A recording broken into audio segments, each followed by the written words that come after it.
Happy Sunday! It would help if I launched the game, wouldn't it? I should probably do that. Let me launch the game. I'm a big dingus. Alright. But, I mean, I guess while the game is taking its sweet time to launch here, though, while we're getting all loaded in,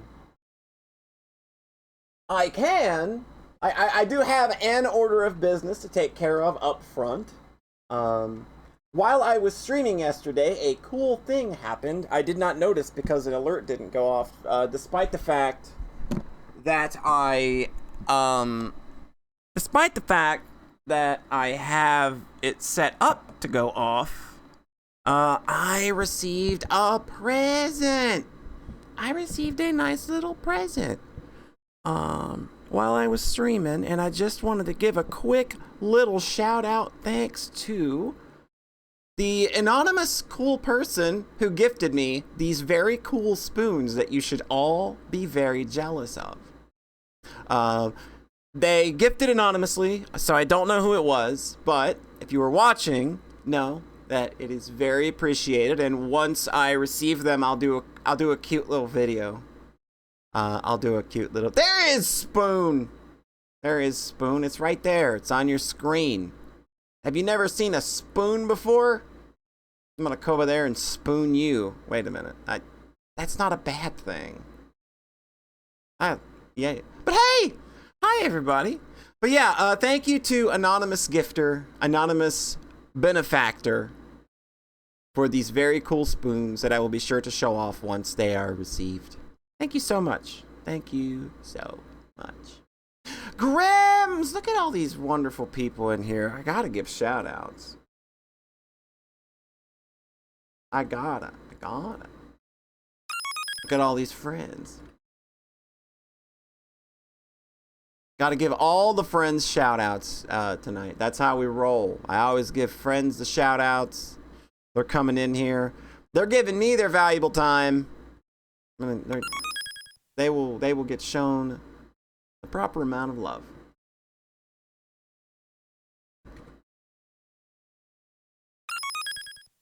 There's Twin Tail Nami, and of course, our good pal, Rimsy. There we go. The shout out play? Hey, I can pass that to you. I'll pass that to you when stream's over. If I forget, just shoot me a DM on Discord or something, and I'll hook you up. Yo, Poof! Hey! How's it going? Thanks for stopping by. Appreciate it. I see you in Cappy's chat all the time. You were always a delight. But thanks for stopping by and saying hi. I don't know what you were playing there, Nami. I have no clue what you were playing there. How am I sounding? Am I sounding okay? Because I actually, this is the first time I've streamed where I didn't actually test my sound setup. But do I sound okay?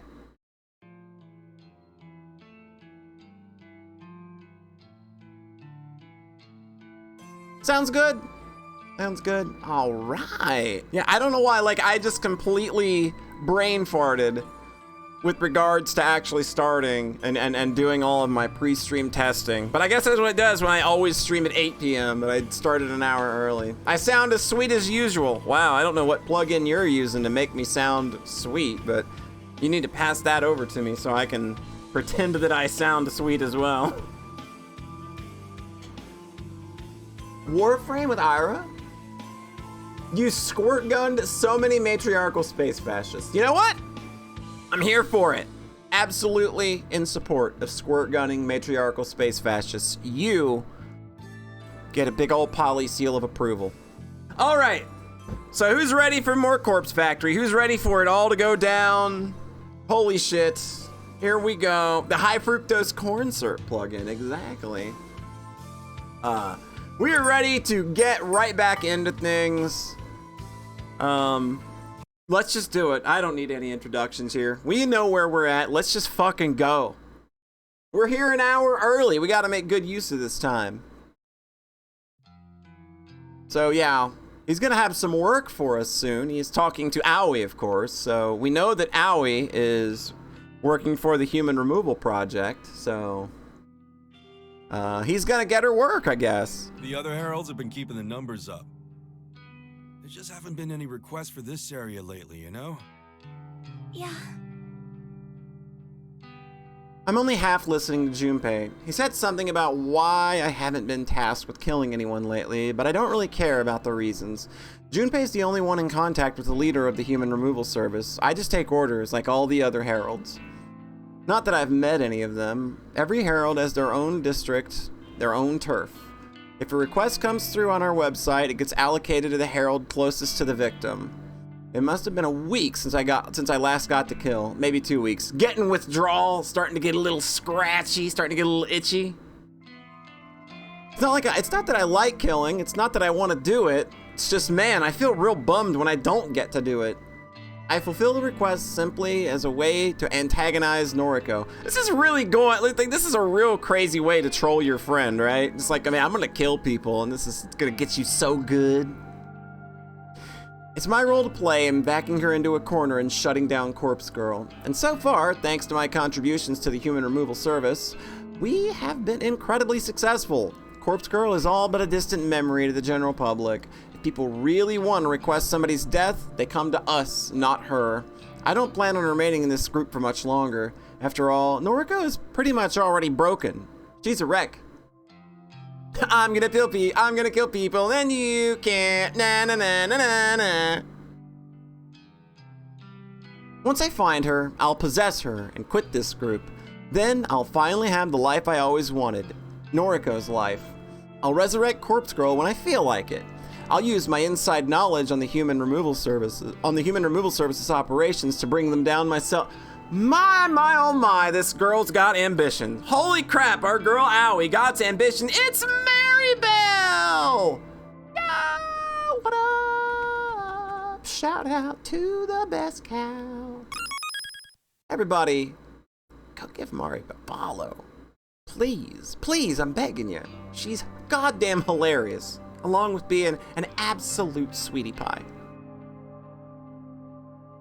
I'll resurrect Corpse Girl when I feel like it. I'll use my inside knowledge on the Human Removal Service's operations to bring them down myself. After that, I'll be able to spend my days in peace, living free of fear, finally comfortable with being the girl I want to be. That sounds like that's exactly how that's gonna go down. This girl's definitely got this all figured out. If there's anything everybody in this game has got, they've got it figured out. I'll truly be Noriko. Yo, babe, you in there? Huh?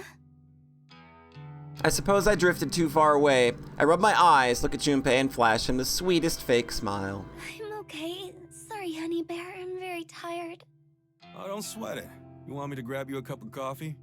That would be lovely. You always know how to make me feel better. Of course. I'm on it, babe. You wait right there.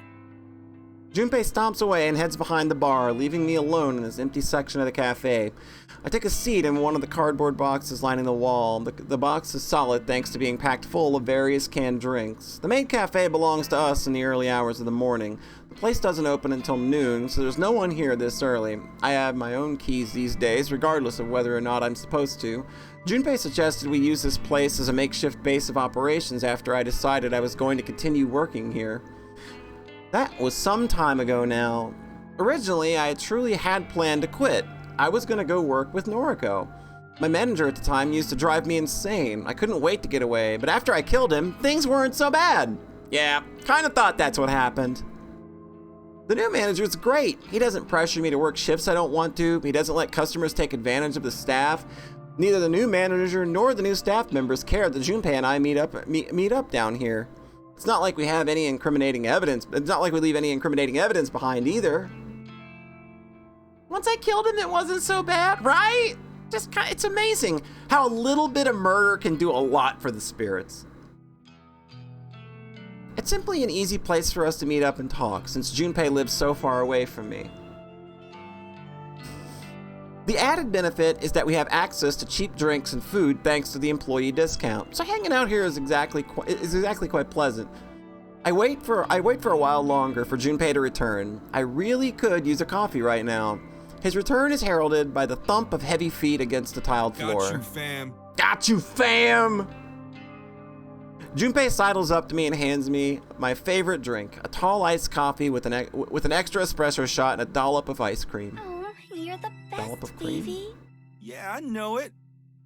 He giggles in an intensely irritating high-pitched way and begins to chug down his own latte. I wanted to ask you a favor. Anything for you, honeybee. A tuft of milky foam sets on his top lip, and I have to hold myself back from stabbing him in the face. Jesus. Noriko apparently spent a lot of time in Shin Okubo with her accomplice Tomoe. Shin Okubo, huh? Good old K-Town. That's what I call it. What'd they go there for?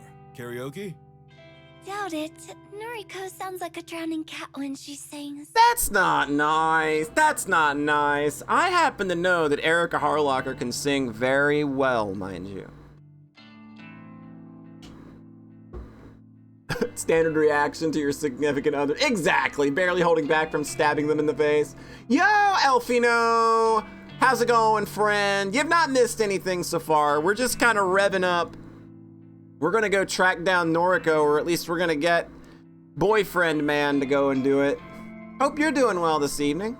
Then what? Well, I'd like to think that's where the factory is located. Oh, gotcha. Ooh, you could be onto something. Trip from Kojiro's mark to Shin Okubo wouldn't take that long. Since they used to move a lot of bodies around, it's definitely a viable location. You didn't get to finish all of last stream, but you couldn't ignore this. Yeah, so much happened. Oh my god. Like, by the time we got to the end of the last episode, it was just like, you're just kind of exhausted at how much has happened. I agree. Right on. I'll look into it. That said, Aoi telling Noriko that she wanted to fucking murder her in her sleep, that's choice. That's fucking choice. I'll track down factories in that area and get my troops to investigate each one. Also, Aoi's a shithead. She is definitely involved with the human removal project. I'm careful not to let him see me roll my eyes. By his troops, he means the guys he plays online games with, a bunch of teenagers that all look up to him because he's a top-ranked player. They're not involved in the human removal service. They're just pawns and Junpei uses to complete legwork around town. Sadly, they're happy to serve him because they all see him as their sensei. Well, let me know what you find out. I'm itching to get this all over with. My love. She really wants Noriko dead. She wants Noriko dead so that she can take her life. Like, as in, become Noriko. It is a thing. It's increasingly difficult to act pleasant around Junpei. My mouth tries to clamp itself shut every time I use a pet name or affectionate term. I know that my time to discard him is near. Once I become Noriko, then... Count on me, sweetums.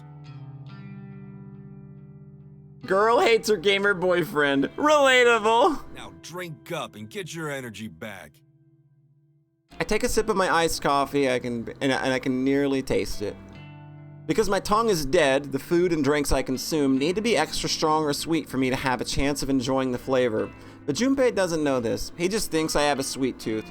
He can think whatever he wants because I just don't care.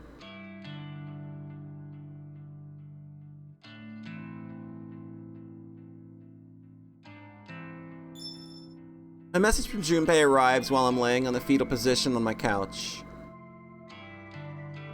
Hey cutie, the guys checked out a bunch of factories yesterday. Got the location, hit me up.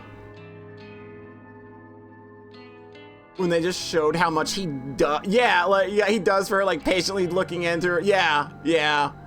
And she's just like, yeah, fuck this. I have to read the message twice to make sure my eyes aren't deceiving me like usual. Does he truly have the location I've been looking for? I take a calming breath. I don't want to jump to conclusions, especially with something involving Junpei. He has a tendency to exaggerate and may just be trying to get me excited about some useless information. I send him a short reply requesting the info. I instantly receive a thumbs up emote and the text box changes to an animated ... as Junpei composes his follow-up message. The wait is agonizing. If Junpei pulls through for me here, I might finally learn Noriko's location. If it all pans out, then eventually, then everything could be over by tonight. It's hard to not get excited about that prospect. It's hard not to get ahead of myself. I could leave my death behind and never look back. I could become Noriko and live the happy life she has been keeping to herself all these years. Yeah, that happy-dappy, silly life that old Noriko has with all those shenanigans she gets up to. The message finally arrives on my screen. The address? Not that I expected anything else. A street name and a factory number in the Shinokubo area. One more message from Junpei comes through. My guys saw a chick matching Noriko's description inside the factory. They thought she was a zombie. Go check it. This is it. As long as this information is solid, I've located Noriko's factory. My entire body begins to shake. An icy chill washes over me as though I've just walked into a cold shower. It's a strange sensation for a dead girl to feel. Pain doesn't affect me, and yet the cold is something I can never banish from my bones. It's weird. She apparently had her throat slit by her dad, and I think she just thinks she's dead and broken. Like, her life was kind of shitty, so she just sees herself as dead. And it's very weird. No time to focus on that. I have to stay calm, I need to concentrate, and pull myself together. I launch myself up from the couch and collect the backpack hanging over the coat rack, unzip it, run my hands through its contents, and convince myself that everything I need is within. After swinging the bag over my shoulder, I throw open the apartment door and venture outside. Someone in this game has issues? Are you kidding me?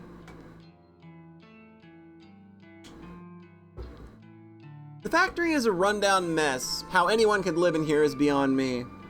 I suppose I'll just have to find a way to make it feel like home. Maybe once I'm inside Noriko's skin, I'll be able to understand why she's so comfortable here. Yeah, the more I look at it, the better it seems. This will be my home. I'll be Noriko and live here happily ever after. I'll sit back and enjoy the life that she has been withholding from me. Firstly, I need to find somewhere to change my clothes. I can't kill someone if I'm wearing my nice dress. That's just not acceptable. She wants to make a Noriko cosplay. The most realistic Noriko cosplay you could possibly imagine. I did consider changing at home, but then I would have scored funny looks from people on the train ride over. Is it strange that a dead girl fears entering a socially awkward situation? I always go out of my way to avoid uncomfortable situations. Perhaps that's just a remnant of the life I once knew, something that I can't quite leave behind. It's the same as my obsessive compulsions. They cling to me like carrion flies swarming over my corpse. I shouldn't be worried about any of these things, but dead or not, my mind just can't discard the anxieties that shaped my entire life. Wait, what am I doing? Why am I trapping myself in pointless thoughts? My goal is right in front of me. Noriko is on the other side of that brick wall, completely unaware of what is about to happen.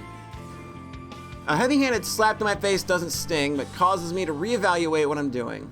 Focus. First, I'll change into the gear provided to me by the human removal service. Then, I'll shimmy into the factory through an open window.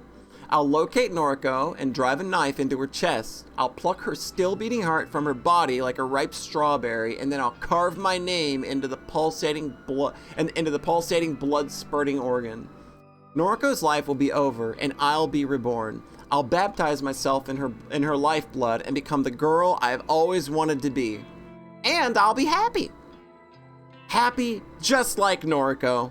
The happiest girl on the planet. That smiling, carefree girl that I spent my youth with.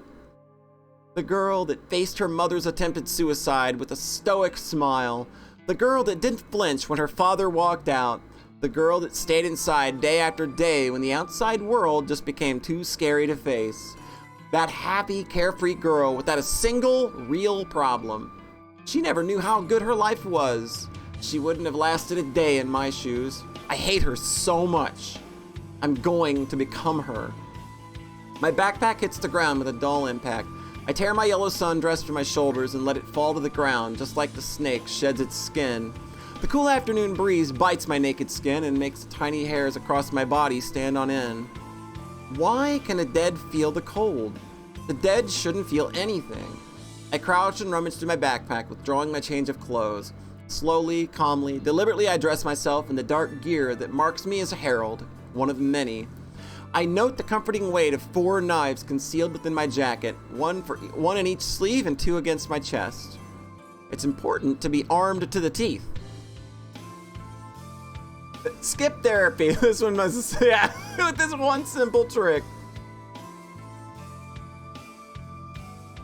After donning every article, I put a broad mask on it. I pull a broad mask out of the bag. A mask in the likeness of Corpse Girl, my enemy and my future identity.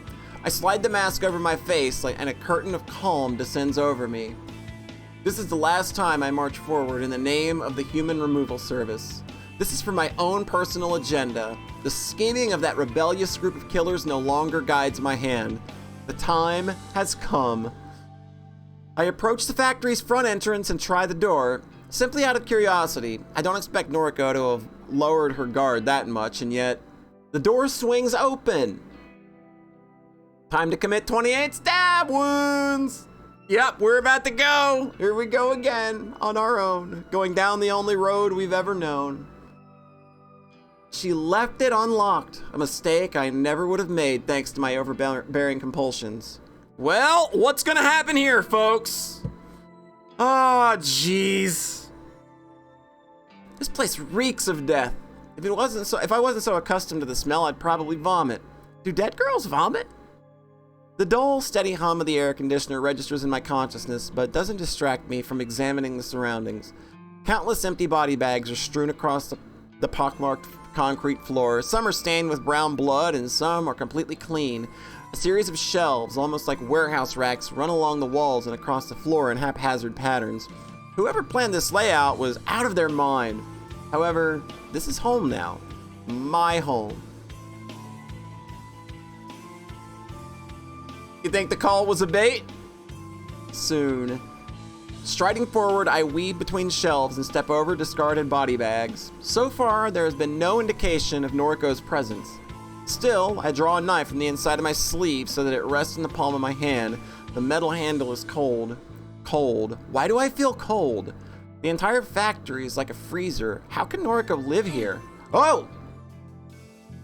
My torso twists in reaction to the monotone syllable. The quick movement sends a shooting pain across my chest. Pain? Pain? It's you. Well, here we go, folks. Hello, Harold. It took me a while, but I figured out what your mask is supposed to be. It's like an artistic representation of Corpse Girl, right? The Corpse Girl mascot that appears on my website. Noriko flashes her phone at me and I glare at the website displayed. That's totally copyright infringement. Damn, we're dead to rights on this one. Cappy, how are you feeling about this? Copyright infringement? What about your advice as a law student? How is Aoi looking here? Why is it so, right? I think it's fucking adorable. I would buy a plushie of that. I don't know what to say to her. That isn't exactly how I imagined this encounter would play out. Why'd you fake Junpei Matsumoto's death? You know what I'm talking about, right? That time we met in the underground parking lot. You planted a look-alike corpse to fool us into thinking Junpei had died. Total Corpse Girl move, by the way. Guess you stole that strategy from me, too. I sense a lawsuit. Damn, another lawsuit. Cappy, Noriko might have a case here. She steps forward with a hand outstretched. I instinctively lash out with my knife and slash her wrist. But her hand comes to rest on my shoulder, the tiny nick from my inaccurate blade not even prompting a spurt of blood. Ouch. That stung a little. But clearly the sentence would be death. Electric chair. The warmth of her hand seeps into my shoulder. It's almost comforting. I miss you. I really miss you. Can you take off the mask? Can we just talk?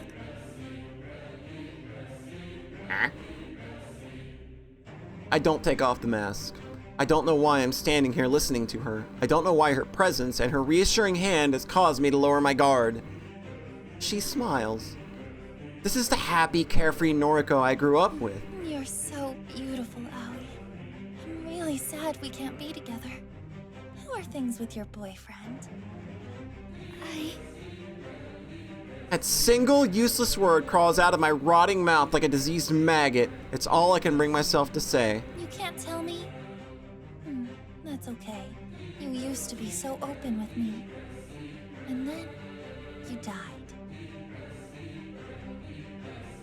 We tried to keep our friendship going after that, but we've never really been the same since then, have we?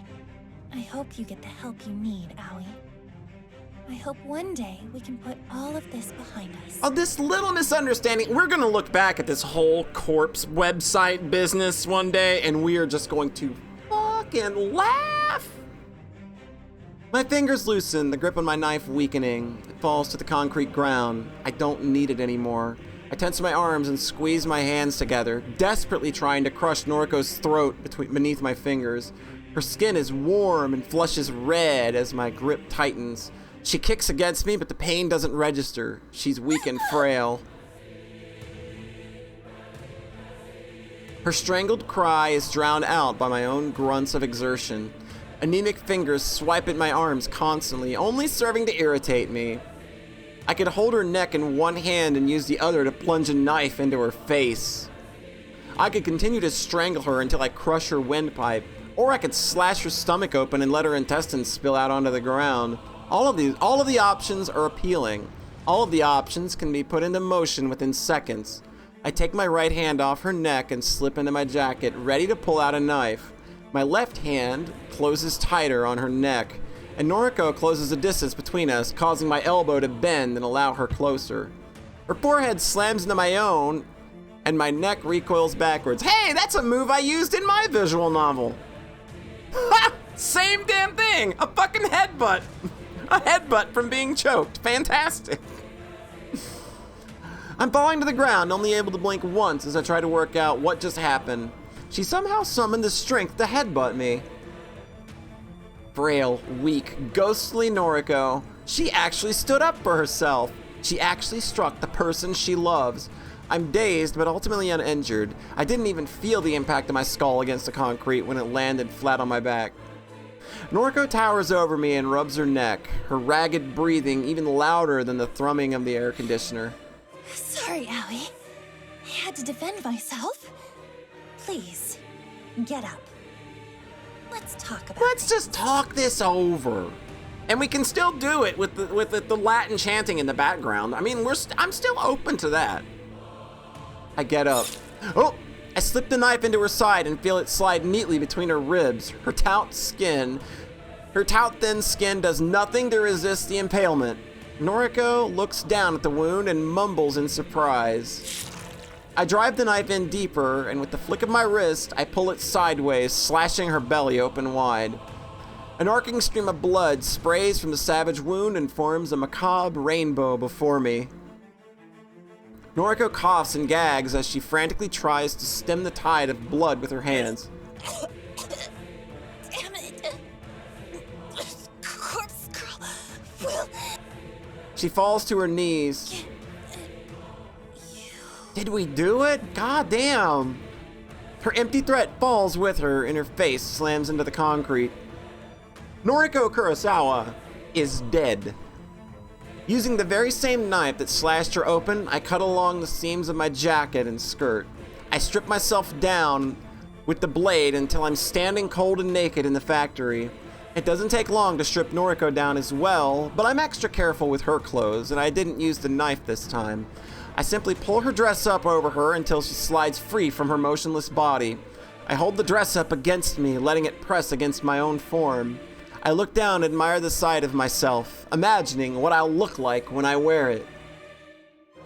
I can finally become Noriko. Yeah, right now you want to get naked with her. I can wear her clothes, live in her factory, talk to her friends, work at her office. I can do all the things that she loved to do, all the things that made her happy. I slip the dress over my head and force my arms through the sleeves. It's a little long, but overall it fits me nicely. I'm Noriko Kurosawa. Well! Okay. That's Act 3 clear! Welcome to the final act! Noriko Kurosawa! It's Noriko! Alright, here we go, folks. When Mother killed herself, she didn't die. Well, she died, but not really. It's funny, though. No, it's a funny thought. Everything that she was, everything that made her Asuna Kurosawa, left this planet on that day. Her body remained, but her soul had departed. She got sent away to a care facility, and I didn't see her very often after that. On the rare occasions I visited her, I would always notice that her eyes no longer looked like mine. I hate her for what she did to our family. Yuriko and I were only children at the time. When Mother hung herself up from the ceiling and made us watch, she encouraged us to kick the chair out from underneath her. We didn't understand what she was doing. She told us it was a game.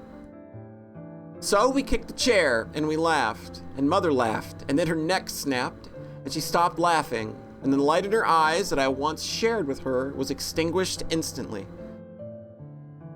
Yuriko screamed, and I screamed, and Mother just wouldn't move, and we couldn't get her down from the ceiling, and eventually Yuriko remembered how to call for an ambulance, and the paramedics arrived, and we were taken away.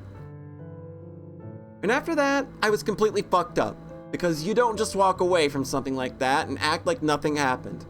I spent years trying to force the painful memories of her attempted suicide out of my mind, but I didn't exactly cope with it very well. How could I? Yeah, this is real fucked. Oh, man. But I couldn't exactly cope with it very well. How could I? I became terrified of the world, and became so used to locking myself inside and wasting away. Yuriko dealt with it a little better than me. I can't say her rebellious behavior was the right way to cope, but it had to have been healthier than staying inside for weeks at a time. By the time I reached senior high school, I think I had mostly gotten past everything. The vision of Mother hanging from the ceiling in front of me didn't haunt my dreams. The sound of our laughter intermingled with screaming didn't always ring in my ears.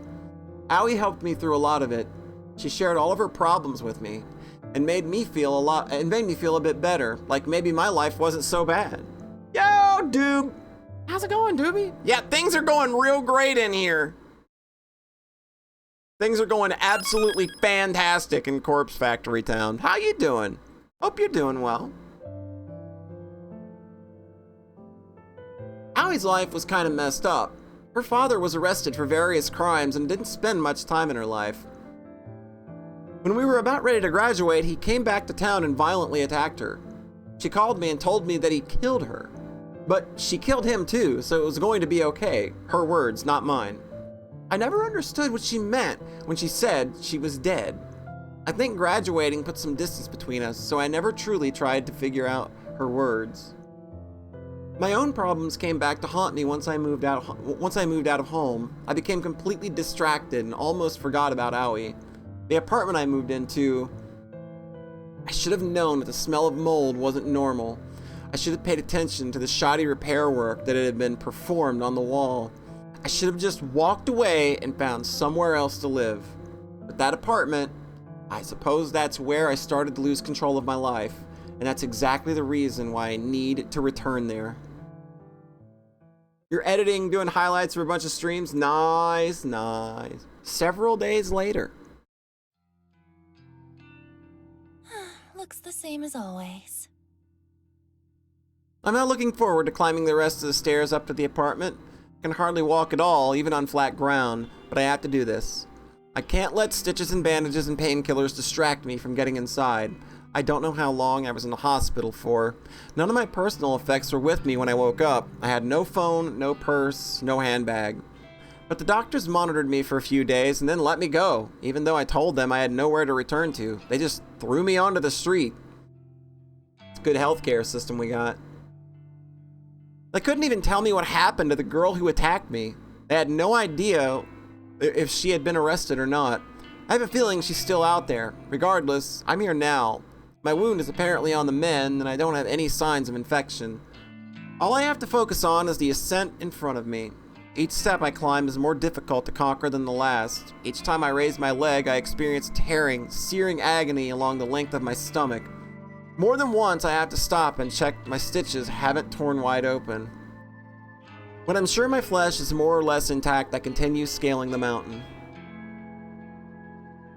My hand throbs and beads of sweat drip down my face.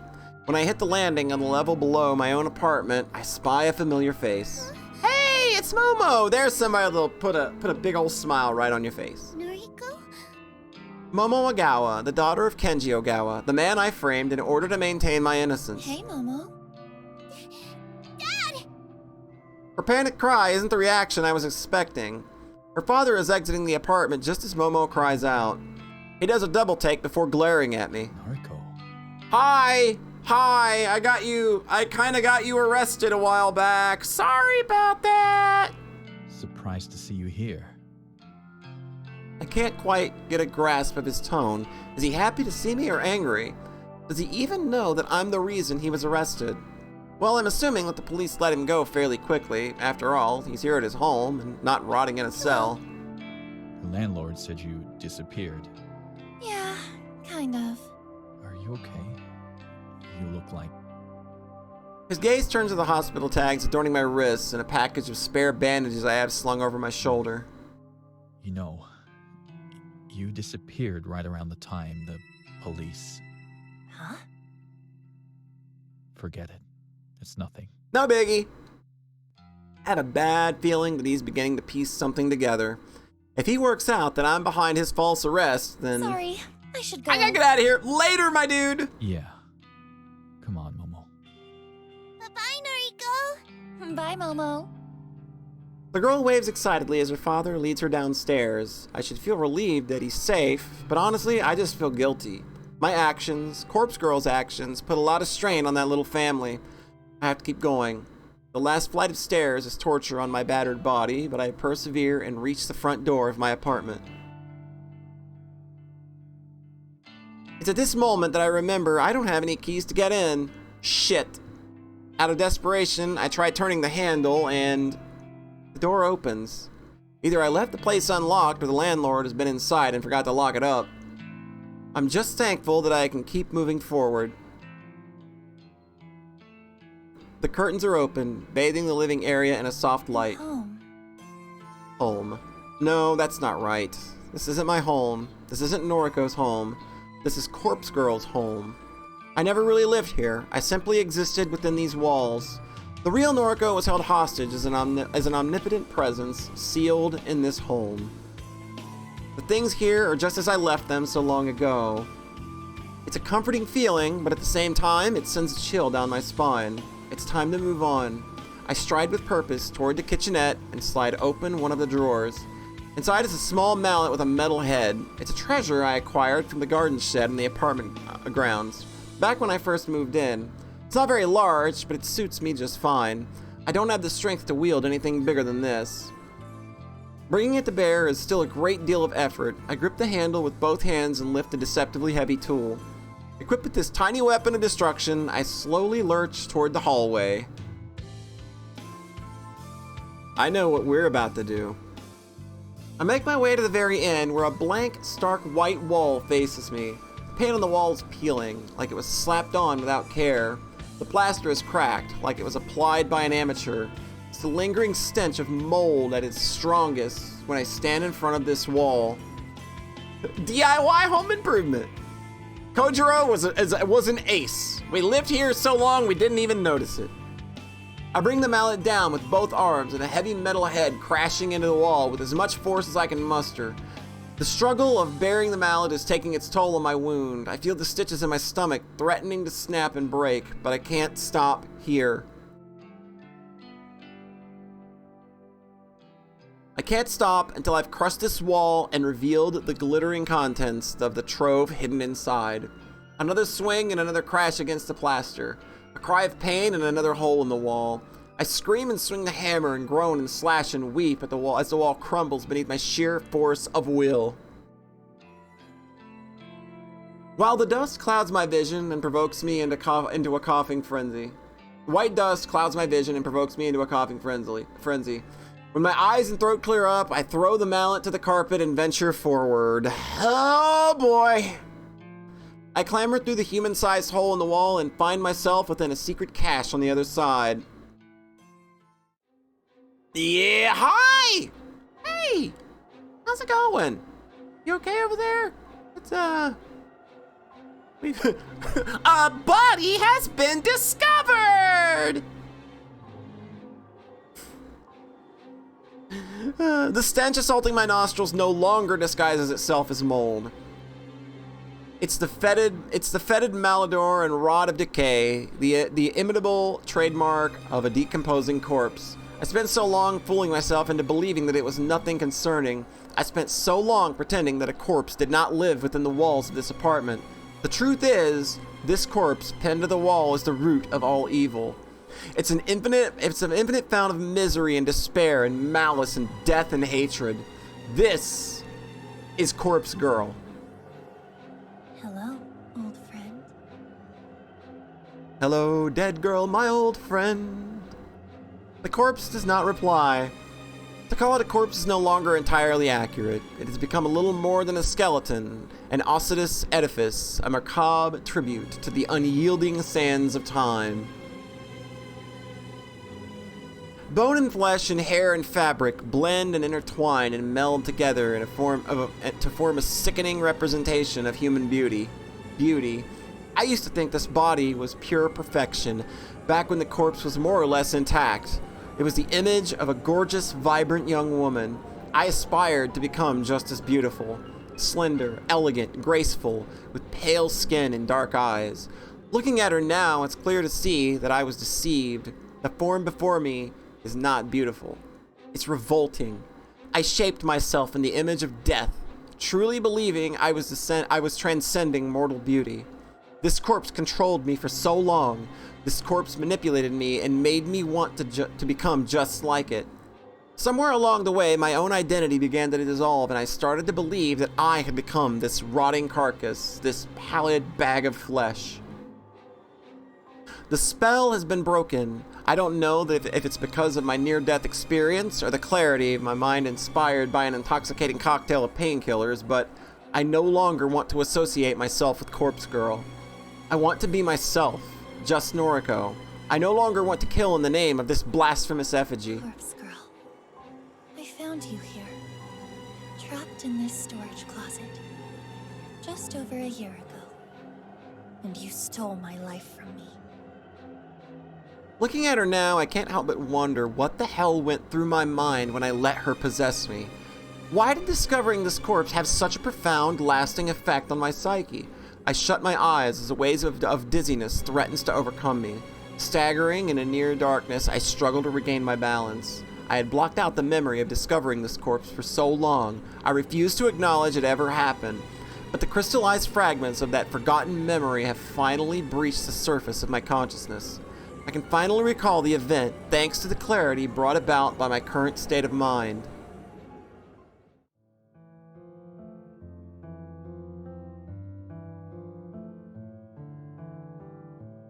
Yeah, the corpse made you good at Photoshop. That is a marketable skill. It happened several days after I moved into this apartment. The musty smell of mold lured me to the wall at the end of the corridor, the wall that had been hastily patched up and covered with plaster and paint. I wondered about the source of the smell. I figured it might be a leak, a busted pipe that needed repair.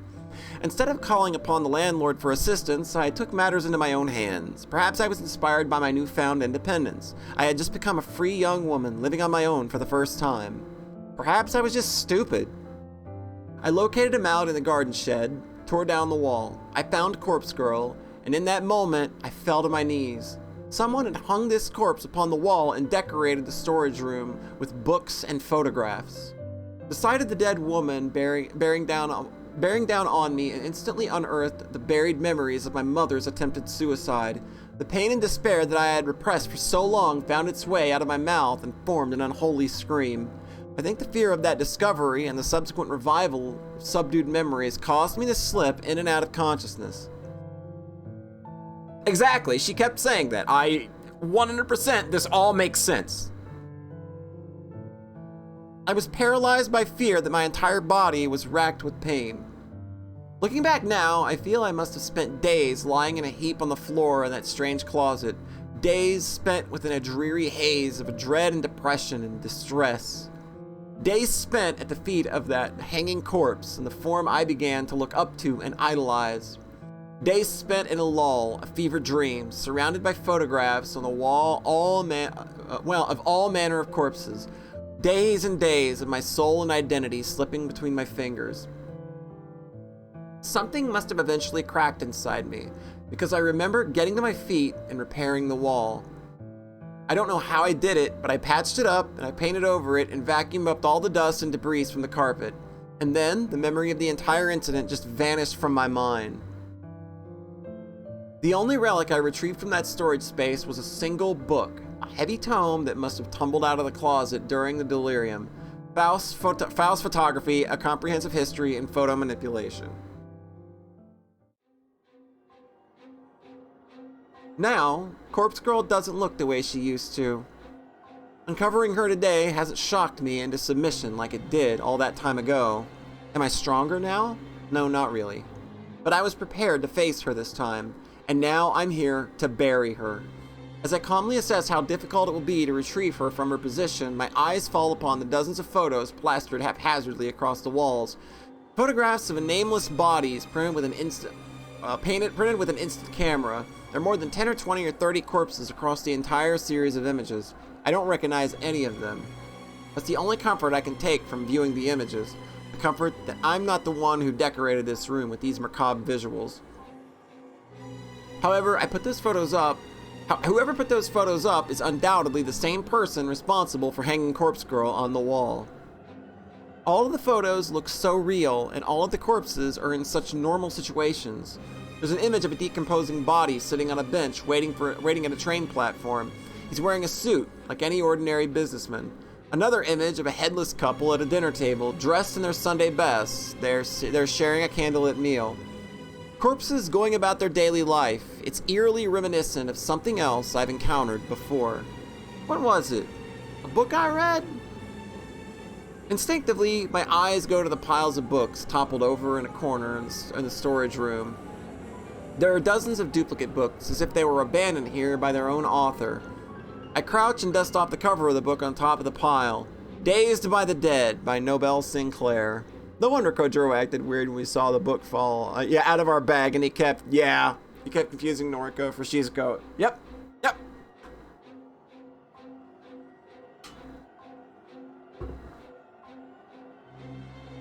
Nobel Sinclair. Underneath 10 more copies of that volume is a different book with a familiar cover. Strange Flower. I know this. This is the same book that Kojiro lent me so long ago, except the book here is not the same worn, well-read library copy. It's in pristine condition, save for the layer of dust coating it. There are nearly a dozen copies of this book as well. Yeah, she was literally styling herself after her, so it all makes sense as to why this is why all this happened the way that it did, and why he became so allured by her. Someone intentionally abandoned these books here, and the fact that they're accompanying so many photos of corpses, not to mention Miss Corpse Girl herself, is no coincidence. These books and photos, as well as a copy of Faust's Photography I found so long ago, all of this somehow embedded itself into my consciousness and inspired me to start Corpse Girl's website. I'm sure of it. This room, this fucking cursed room, ruined my life and corrupted my mind. And I have to wonder if somebody planned it all. Did somebody leave all these things here in order to break whoever entered? That's probably a far-fetched concept, but I'm desperate to place the blame on somebody. Anybody but myself. Enough.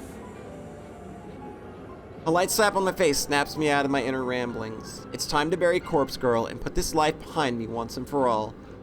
I can finally atone for the things I've done. I can't really atone for the things I've done in the last year. Hell, I don't think I'll actually feel I need to atone. It's not guilt that's eating me up inside. But at the very least, I can move on. I carefully remove the restraints, tying Corpse Girl to the wall, and feel the weight of her rotted body collapse against my own frail form. Her head leans against my shoulder, and for a brief moment, I pause and let her rest against me. I run a hand through what's left of her hair. She's been through a lot. We both have. We're both Corpse Girl. Well, we both used to be. Now we're just empty husks with no purpose. If we're not Corpse Girl, we'll probably be forgotten, lost to time and memory. For once in my life, I'm looking forward to being forgotten.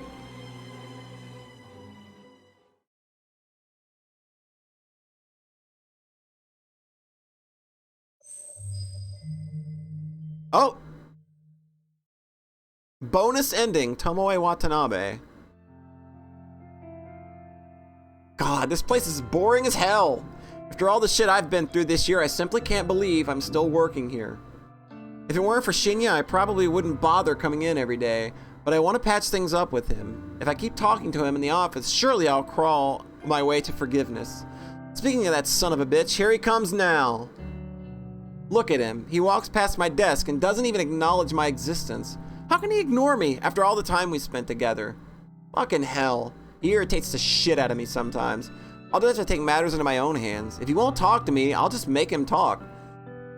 I leave my desk and stride over to him. My heavy footsteps aren't exactly elegant or befitting a lady, as my mother used to always say, but I don't really give a flying fuck. Hey, what's going on? The slurred, drawling words that drip from my mouth don't come out the way I want. That always seems to be the case. Everyone treats me like some dumbass dipshit because of the way I speak. They don't understand, and it's just the way they don't understand that it's the way somebody thinks that really matters. I can't help it if I was brought up to speak like a fucking imbecile. Blame my father, not me. Hello, Tomoe. Hello yourself. What's a gal gotta do to get a conversation out of you these days? Huh? What do you mean? Come on. You know we don't speak like we used to. Well, we broke up.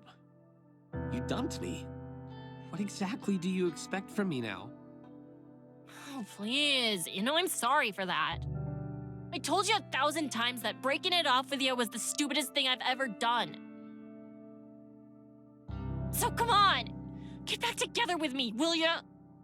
Tomoe, Aww. broke my heart. Aww. Yeah, I know. Shinya, I really love you. I need you.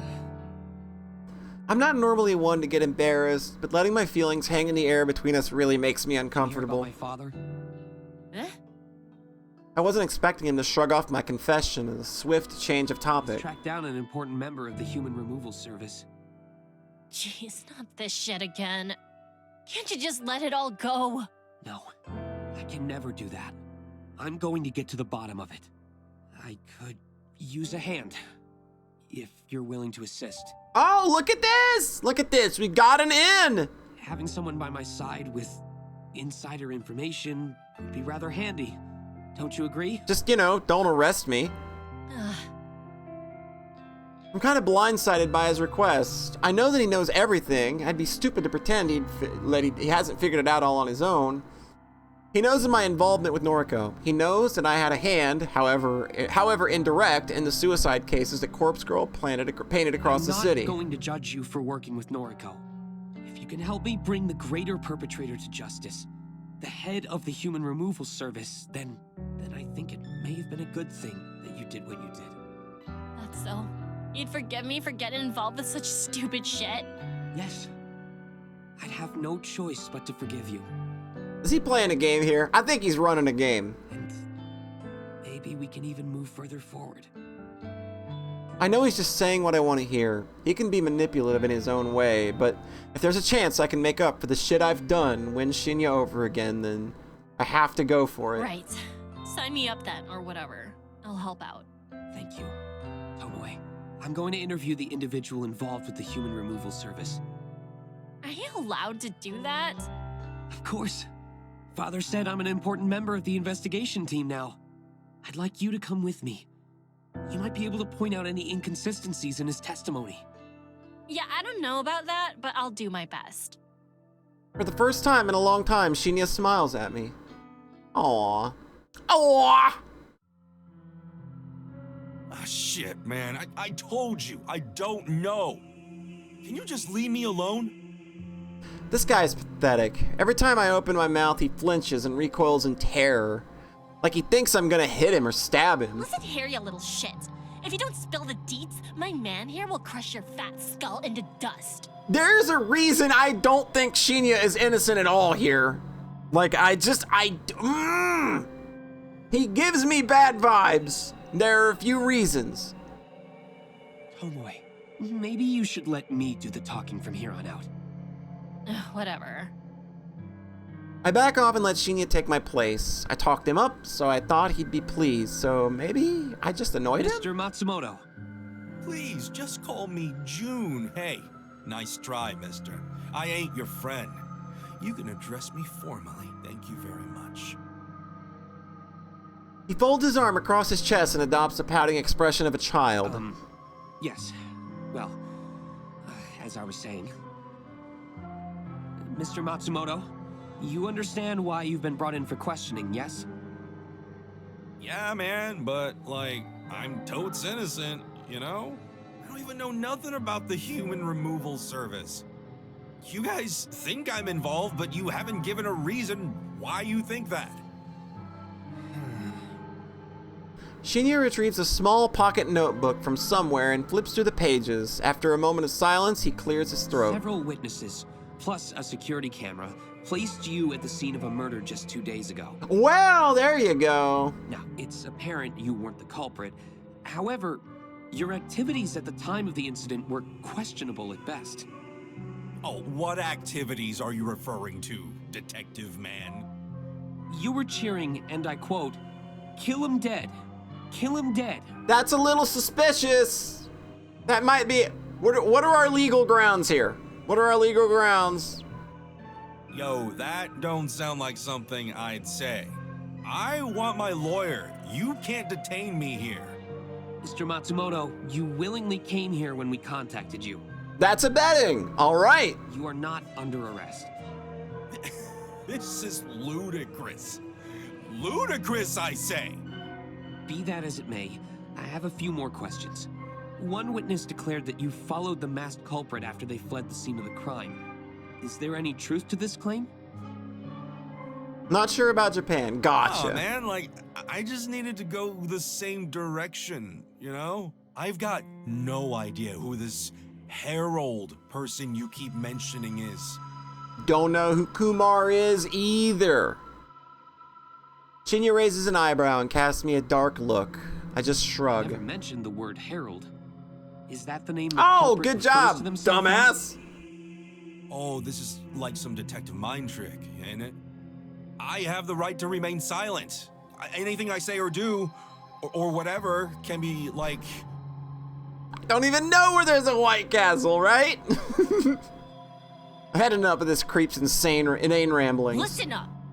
I slam my fist against the table and send Junpei rolling back in his seat. He nearly falls off the chair, but manages to regain his balance. You've got two options here. Number one, tell us the identity of that killer, the person you called the Herald. What's the other option? Number two, tell us who is really in charge of the human removal service.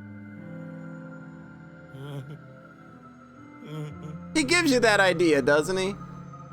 His sweaty, pulsating forehead is glowing red. I can't betray the identity of the Herald. I just can't. But A saint or a the guy Grinch? behind all of this? I say fuck him. I'll sell him out. Do it! Sell him If out! it Let's means no go! part in my involvement. I don't know what caused this sudden change in attitude, but Shinya gives me a grateful nod, and then it feels good to have been helpful. Please, Mr. Matsumoto, please give us a name. Okay. Look, you gotta know this. I don't have all the deets, okay? I'm not as important as y'all think I am. But the guy running, this whole thing? He's got an army of masked killers. An army of damaged chicks all going around, killing and calling themselves the Herald. And the name of this ringleader? Like I said, I don't know everything. I don't got his full name. I only know him as N. Are you kidding me? Are you kidding me? N. Sinclair, a foreign name. Although the first name could be Japanese, I suppose. Are you kidding me? Get out of here. Shinya is jotting the name down and confirming the correct spelling with Junpei. I find myself lost in a thought far detached from this moment. For some strange reason, Noriko's face pops in my mind. I have a fuzzy recollection of a conversation with her, but any attempt to clarify the thought in my mind is useless. Shinya, is the name familiar to you? Yes. Amazing. Shinya already surprises So me. who is it? Noriko Kurosawa once told me about a book she was reading. Okay. Now, please understand, I don't share the same taste in fiction as her, so... Yeah, I get it. Get to the point. She used to read the most macabre, horrific stories, and she told me about one book in particular. A book about a man obsessed with corpses. Obsessed with corpses, huh? Jeez, don't that sound familiar? Wait, what am I saying? That does sound familiar. She told me about that book, too. Flower. Something about a flower. Yes, Strange Flower. A book by Nobel Sinclair. Nobel Sinclair. N. Sinclair himself. Jeez. You reckon that's the guy behind the human removal service? I don't know, but it's a lead. A man obsessed with the dead. Truly despicable. That's one way to put it. I've done my time with sickos like that. Had enough of it and put it all behind me. Oh, Detective Man. Can I, go now? Absolutely not. Shinya turns away from Junpei and beckons for one of the armed police officers standing guard to the room's entrance. The officer walks over and awaits Shinya's command. Arrest this man. Yo, that's whack. What are you doing? The police officer cuffs Junpei and yanks him out of his chair. Damn. Shinya, that was cold. It had to be done. Junpei Matsumoto is dragged away, kicking and screaming. Silence falls upon the room after the door closes in the police officer's wake. So, what now, Detective Man? Shinya scratches his chin, as though wondering why I would call him that, but he doesn't voice his Our next discontent. step is to track down the author, Nobel Sinclair. Yeah, Shinya's in the right here. Maybe This he's is our culprit, maybe not. this seems Either fine. way, we won't know until we talk to him. Right on. And what about... Shinya interrupts me with a sudden soft kiss on the lips. Look at this boy go! I close my eyes and lean into him, letting his warmth envelop me. Shinya. I couldn't have done this without you, Tomoe. And I wouldn't be the man I am today had it not been for you. So, thank you. Does this mean you want to be with me again? Yes. If you'll have me. My heart swells with his confirmation. I've never been so happy. Shinya, of course. He kisses me again. The fear I had of losing him instantly washes away. I won't fuck it up this time. I'll keep him close to me and protect him forever. Aww. I reluctantly break away from his embrace and hold his chin delicately in my fingers. Let's go find this Nobel Sinclair fucker. Yes. Let's find him and bring him to justice. It still doesn't feel right to me, though! Ending B false. What? 3 months later. What are we doing here? Aoi and I used to always dream about getting away, breaking away from all the stress and tension of our everyday world. She dreamt of going somewhere cold for a winter getaway, somewhere she could snuggle up by a warm fireplace and drink hot cocoa and feel at peace. I told her I'd like to visit a sunny holiday destination, but I don't know why I said that back then. It was a lie. I hated the sun. The harsh light and the warmth always used to leave my skin feeling prickly and scorched. However, things have changed. through no plans of my own. For some reason, leaving behind the life of Corpse Girl helped me appreciate the few little things in life.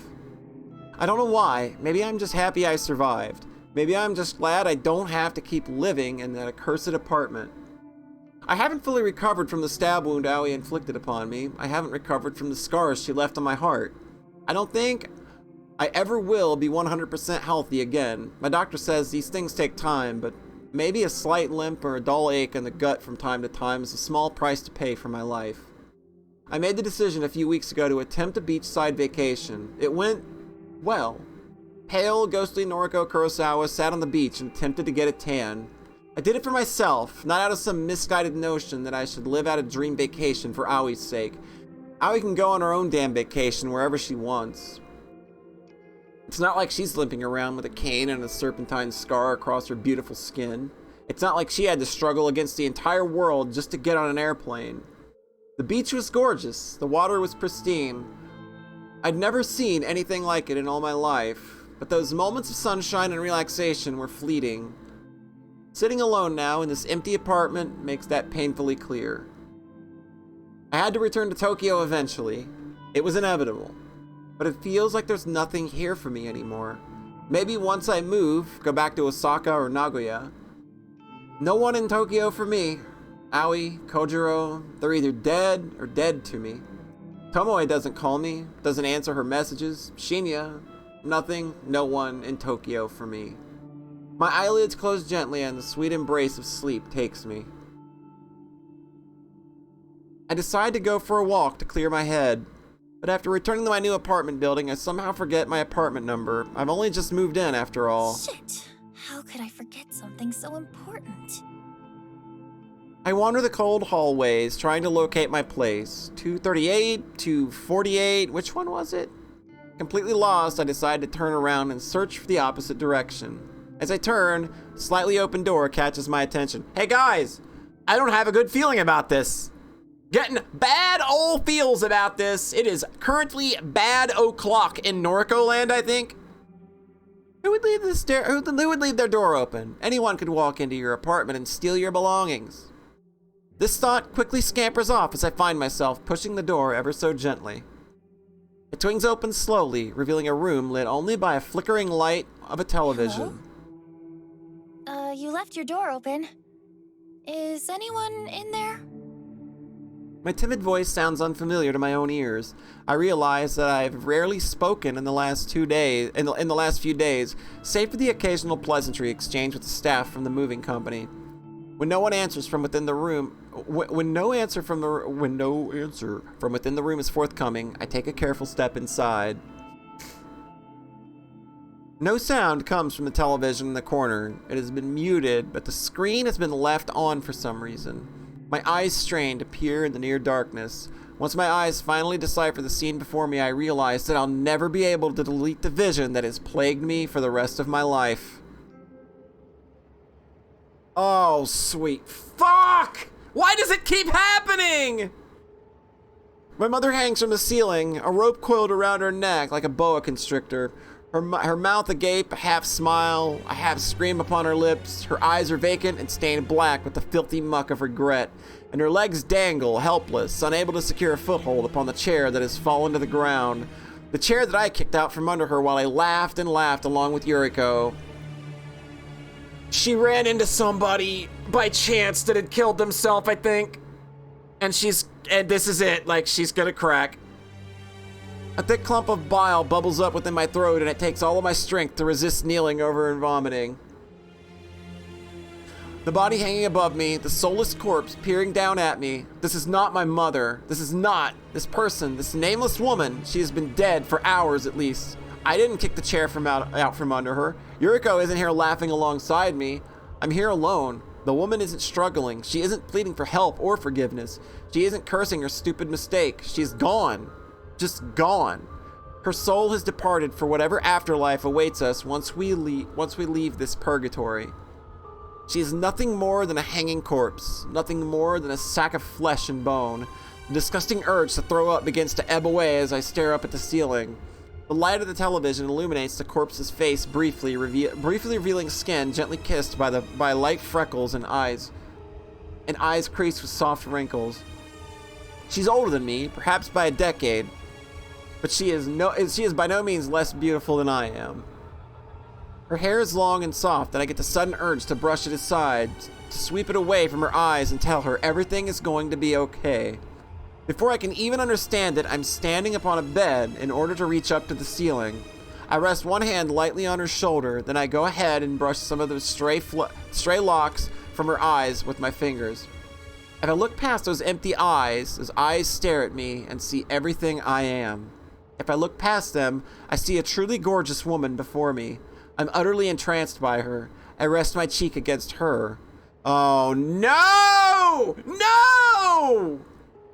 Her skin still surprisingly warm. Perhaps she did not perish as long ago as I had initially assumed. Sorry. I don't know why I say those words. Maybe it's guilt? Guilt. I caused a lot of people to end up like her. I forced them to end their own lives out of fear and distress or depression. No, that's wrong. I'm not guilty of those things. Corpse Girl is the one responsible. It's not my fault those people died. I wasn't myself. Regardless, to think that I helped Corpse Girl destroy so much beauty makes me feel ill. What's your name? The corpse doesn't answer. A silent type, eh? That's okay. It's kind of cute. My name's Noriko. Are you hungry? Can I treat you to a meal? Oh boy. Oh boy. No reply. It's okay. Come on. I'll get you down from there. Let's get you dressed. I'll put you in something nice. It's warm outside, so how about a light dress? Nothing.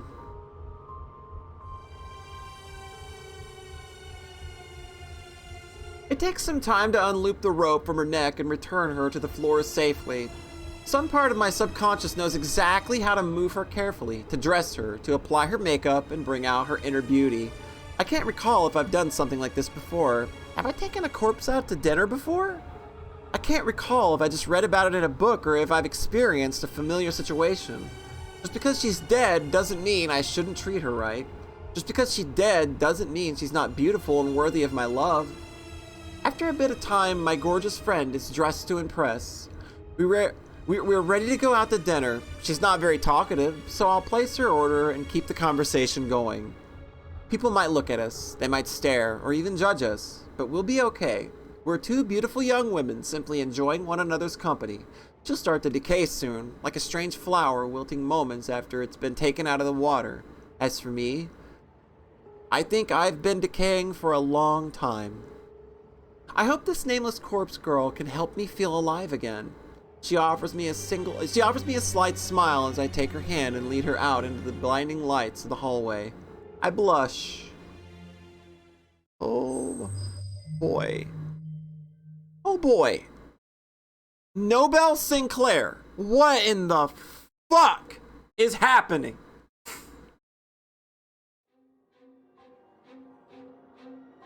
The book is almost warm in my hand. It's a pristine volume, fresh off the printing press. Paperback, although I would have preferred hardback. It's been a while since I last published a book. Years. The few fans I have probably thought I disappeared off the face of the planet. I did in a way. Not my fault. Death is death. Nobel Sinclair died in a fire inside his family home.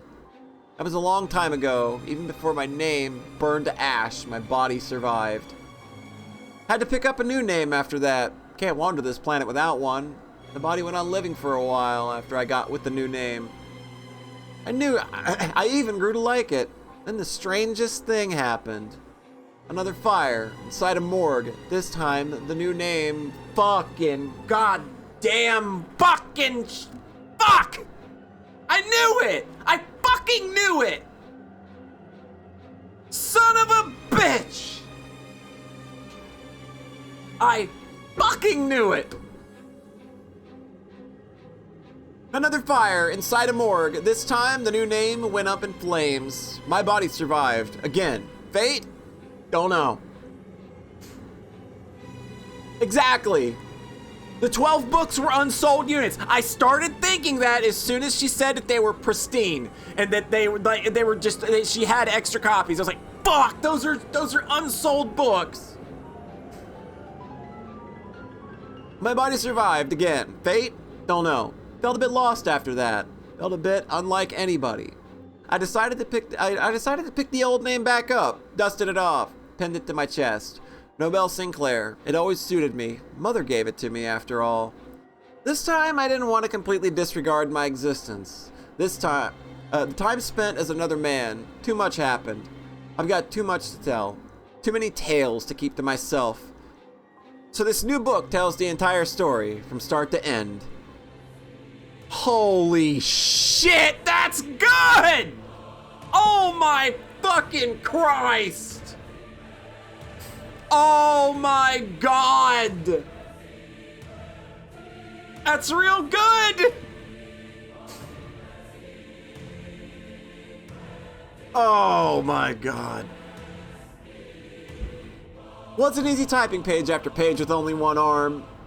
One of the most taxing and challenging things I've ever attempted. But now it's done. Soon, this new volume will hit store shelves across the country. The world will know everything. I used pseudonyms throughout this book to protect the identities of the guilty. Didn't print Noriko Kurosawa's real name even once. Didn't identify Junpei Matsumoto or Aoi Sato. Didn't call out Tomoe Watanabe or even that wannabe detective who always chases me, Shinya Fujikawa. And most importantly, I didn't print my previous name. Not that name, anyway. I confessed to a lot of things within this text. I even confessed my involvement with the Human Removal Service. Getting caught up in that organization's web of death wasn't something I ever intended to do. It wasn't something Kojiro ever would have done. But it was necessary. Necessary in order to finish this latest book. Nobel Sinclair rose through the ranks of the Shadow Society within mere weeks. Chalk it up to his or my macabre experiences. Couldn't have done it without the connections I formed as Kojiro. Couldn't have done any of this without him. I'm at the top of the ladder now, so to speak. Got a bunch of killers on my payroll. Even the dog Junpei is on my leash now. Don't know where I'll go from here. Original plan was to shut the Human Removal Service down, delete its existence as a final act of love for Noriko. But the power is nice. The power is intoxicating.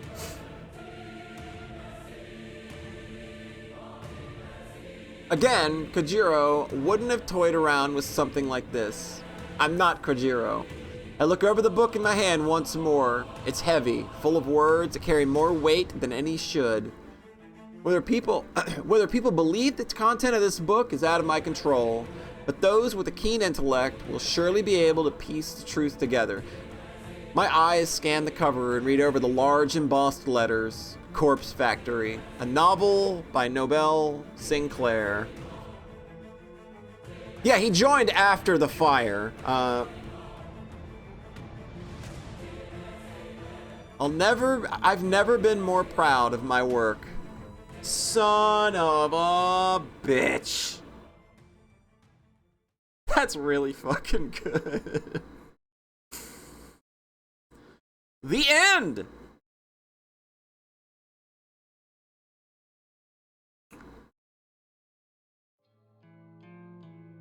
Sarcophagus sealed. So, okay, we got things though. We have stuff. I'm still missing some things.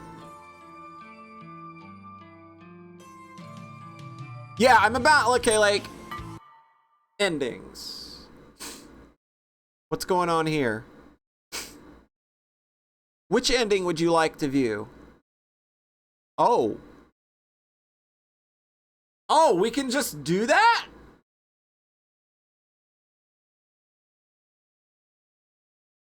Okay, who wants to go to hell? All right, we're gonna go to hell, and then we'll do true. How about that? Does that sound good? Let's go to hell. Ending C, hell, Noriko Kurosawa. 3 months later. All right. Good morning. Sorry. Oh!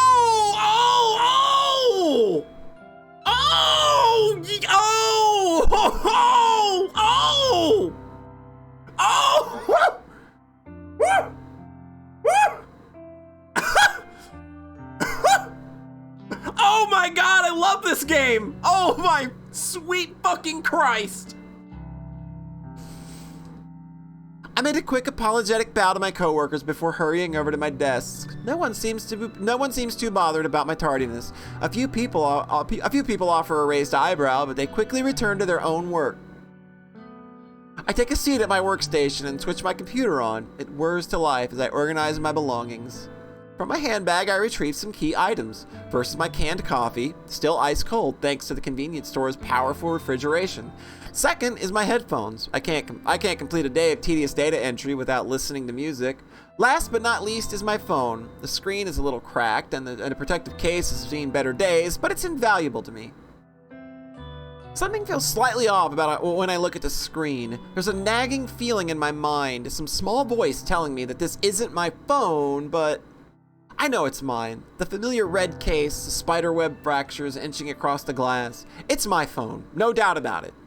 Pushing the strange thoughts out of my mind, I turn to my attention to my computer. It doesn't take long to read over the day's list of tasks. I'll be continuing where I started yesterday. Easy. Noriko? I'm startled by the sudden vocalization of my name. I don't know why. People call me by my name every day, don't they? Oh, hello, Fujikawa. Shinya Fujikawa is standing at my desk, scratching his cheek awkwardly. I get the feeling he wants to approach a topic of conversation that makes him nervous. I wanted to apologize. I haven't been present in the office of late. Was there anything you needed to discuss with me during my absence? I think about the question. Shinya and I don't really need to talk on a day-to-day basis. His work is fairly unrelated to mine. I'm just a data entry temp after all. But we do have a history together, I suppose. We went to school together after all. I think that's the thing. Like, it's... Yeah, like, I don't know. No, he does not notice. Because the ruse is working. Because Noriko is so unremarkable. We were never exactly friends. Actually, I always kind of had a feeling they had a crush on me, but it's not really the type of guy to make a confession. Also, this is literally sort of like paraphrased from the same narration from the beginning of the game. Exactly. Nami was following me there. Aoi always used to joke about how he and I would make a cute couple, but I could never see it. He was, and still is, far too dull for my tastes. Aoi. Why does that name sound so distant? I try to put a face to the name, but my mind draws a blank. She was my best friend, and yet... Oh, sorry. And that as well. I get lost in my own head sometimes. I think Aoi Noriko is really cute. I'm not gonna lie. I'm just gonna say it. I think she's fucking adorable. Yes. I see. Well, if there's nothing you need, then I'll be on my way. Okay then. Say, your old friend, Aoi Sato? What about her? Have you heard from her lately? No! No. Actually, I feel like something must have happened to her. We haven't spoken in... God knows how long. Is that so? That's too bad. I find it odd that he leaves the conversation with those last words. He simply walks away from my desk. My phone cries out. The unfamiliar ringtone, one that I never selected, splits my head wide open and prompts my brain to spill out between the cracks in my skull. Oh boy, yep, things are going well. Yeah, I think he might know, given if he thought it was actually Noriko, he'd be, he would be very arresting her. I squeeze the sludgy gray matter back into my head and blink a few times, then realize that my brain is not actually leaking. Just a trick of the light? I struggle to maintain eye contact with the screen. The caller ID flashes across the device, identifying the caller as Noriko. Me, my own name, myself. Noriko is calling me? I'm calling myself? A dull ache still throbs in my head as though it's been recently emptied. I answer the call. Hello? I hear a sharp inhalation of breath, and then the call cuts out. It takes a few seconds for me to realize I'm crying. Shinya is at my side, his arm around my shoulders, and within seconds, the rest of my coworkers are staring down at me. I'm on the floor, my face nestled within the plush office carpet, but I don't know how I got here. I'm supposed to be stoic, unflinching. That's my ideology, my entire identity. So much for stoic, unflinching Noriko. Remember stoic, unflinching Noriko? Do you guys remember stoic, unflinching Noriko? Oh! Maybe if I just close my eyes, I can make everything return to normal and start this day over again.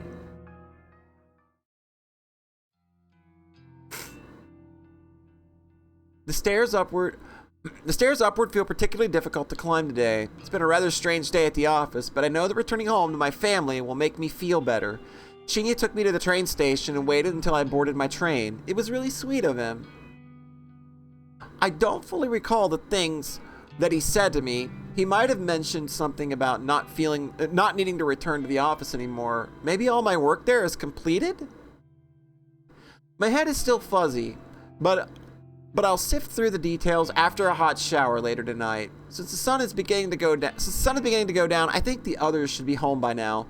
Yuriko is probably relaxing on the sofa, and Mother should definitely be there because she doesn't leave the apartment these days. I unlock the door to the apartment and wander inside. Oh, good. Good. Hi, everybody. What's up, friends? I'm home. We're home. Hi. Hey.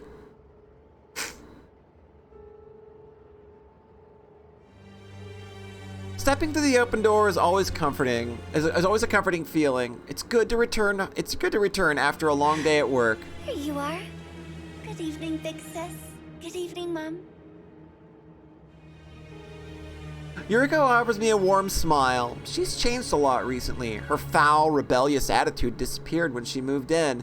Maybe she simply wanted our family to be reunited again. Maybe her delinquency was all just an act, a way of trying to deny what she really wanted, to simply return home. Mother, on the other hand, doesn't really regard my entrance. But that's nothing to be concerned about. She's always distant and aloof. Shall we order in tonight? I'm thinking some pizza would be delicious. Yo, pizza with the family, everybody! Can we get breadsticks too? I think we should get breadsticks tonight. Yuriko nods. The act causes a small clump of her hair to detach and flutter to the floor. I'm looking forward to a quiet night with my family and some pizza. I never had the opportunity to enjoy these moments when I was growing up. In those days, I was simply grateful for the nights that I could go to bed without a new bruise or a gash to cover up. Mother used to kick me and slap me, but hang on. I look at her now, slumped over on the couch, completely lost in her own world. That's not the mother that used to abuse me. That's not the mother that was married to my father. And Yuriko never used to stand up for me, but that's because Yuriko was never where I was growing up. Where was she? I shut my eyes and try to sift through the confusing fragments of memories swirling within my mind. She's not my mother. This woman before me. She's Noriko's mother. That's it. That's how I know her. Wait, of course she's my mother. I am Noriko. Duh. How could I forget something so simple? Yuriko was there when I was growing up. The reason she never stood up for me was because no one ever abused me. God, I don't know why I got so confused and frazzled like this sometimes. I smile at my loving family and clap my hands together. Okay, I'm going to order dinner. Is everyone happy with barbecue pizza? Yuriko nods and Mother lets out a quiet snore of approval. I whip my phone up to eye level and open the food delivery app. I notice that my battery only has 8% left. I should charge it up before it dies on me. I keep a charger here in the living room, so it only takes me a second to waltz over to the wall socket. As I lean down to grab the charger, I see another phone is already plugged in.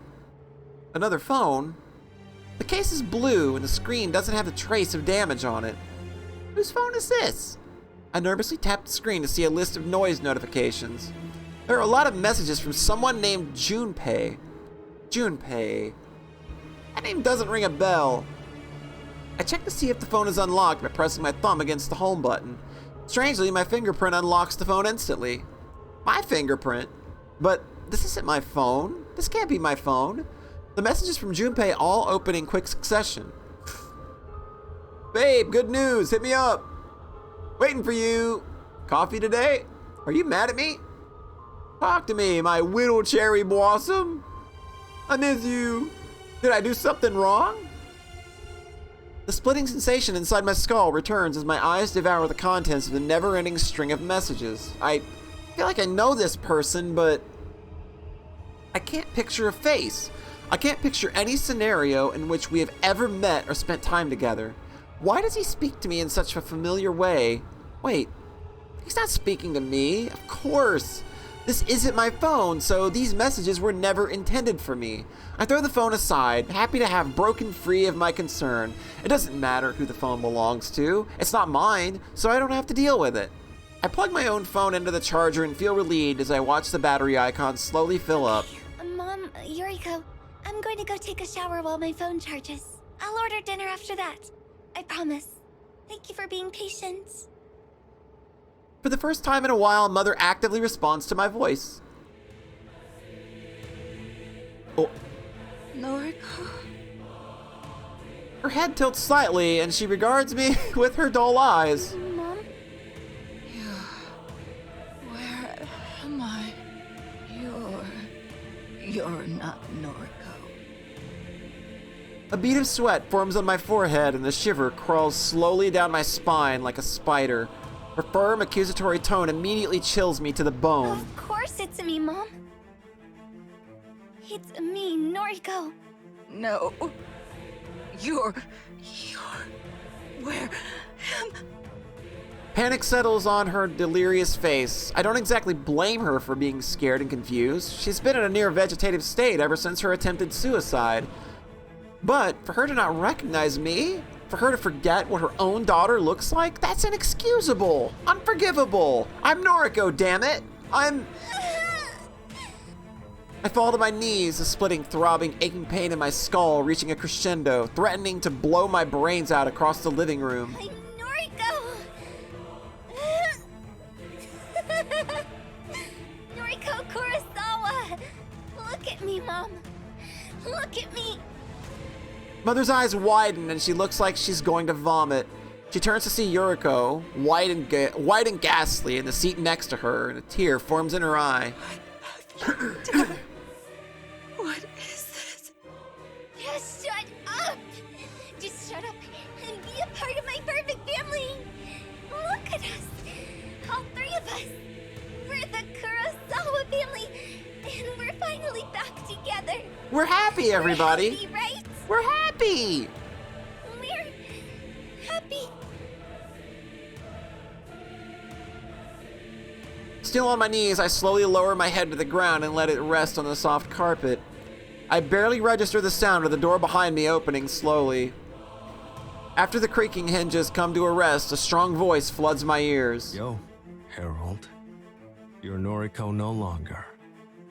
Got work for you. The source of the voice wanders toward me and towers above my face-down form. He said I'm no longer Noriko. Can my identity just slip away so easily? Can it vanish into thin air like it was never truly a part of me? No. I will always be. I am Noriko! I leap to my feet and launch myself at the man who dared to enter my apartment and tell me that I'm not truly who I want to be. I barely catch a glimpse of his face before he pummels me in the nose with a broad fist. I'm on the floor again in an instant, the dizzying lights above me spinning in my blurred vision. Get your things. We're cleaning up after Corpse Girl's mess. Wow. That's fucked up, dude! Jesus!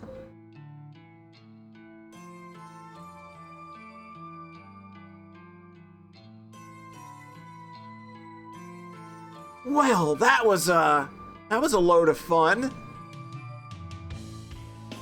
Hell was not kidding around. Glad everything worked out how Aoi wanted.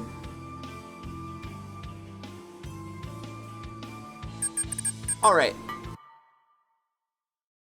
So we got True, and I think Epilogue is just, and then we have the whatever Crow Factory is on the main menu.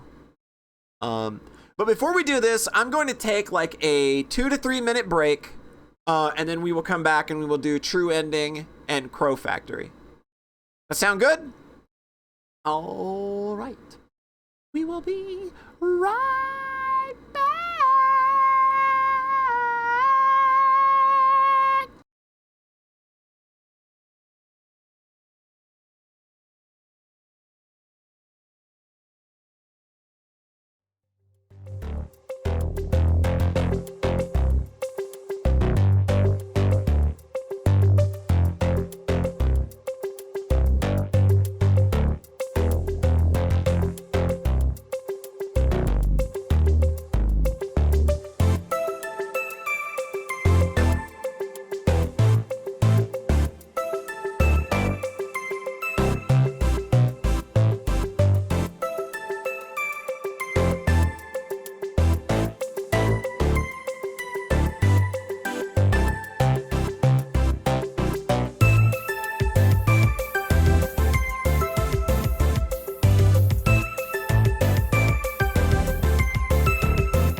Did you miss me? I'm back. See? Look, I'm down here in the bottom right-hand corner. How you doing? Hey. All right. If we're all back and we're all comfortable, we can start the true ending. But I'll be nice and make sure everybody's here that wants to see. Let's get to the truth of the matter. I think that this is interesting. In terms of a visual novel, though, because typically, like, visual novels hide endings behind routes, and you have to make choices and stuff. This game's literally just, yo, here's the endings. Like, we got the false ending by just playing the game, but I like the fact that, like, you don't have to go do a bunch of dumb bullshit to get the other endings. But I think that works for this game because I think that all the variance is in the ending. Like, I don't think that anything actually changes throughout the main game with choices or anything. I think that it's just like a lot, like the only variance in this game is the ending. So I think that that's pretty rad.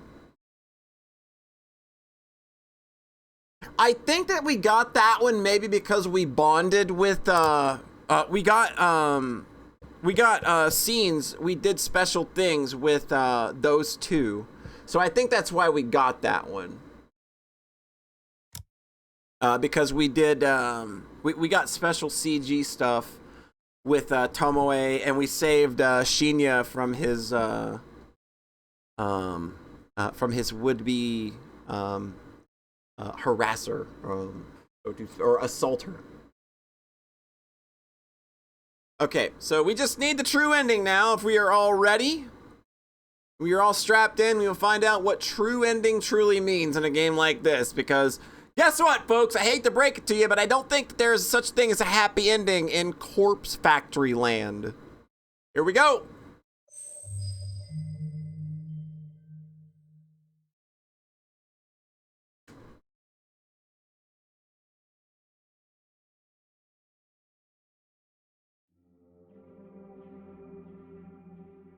Sometimes on dark, overcast days, I can feel the cold bite of steel inside my gut.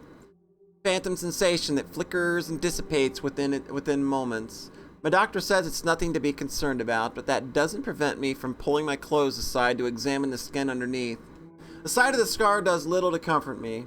I don't think I should have survived this injury. I don't think I should have walked away after regaining consciousness, but somehow I survived that encounter with Aoi. In the darkest recesses of my memory, I can vaguely recall the warmth of strong arms carrying me from the factory, carrying me to safety. Somebody saved me on that fateful day, but I don't know who.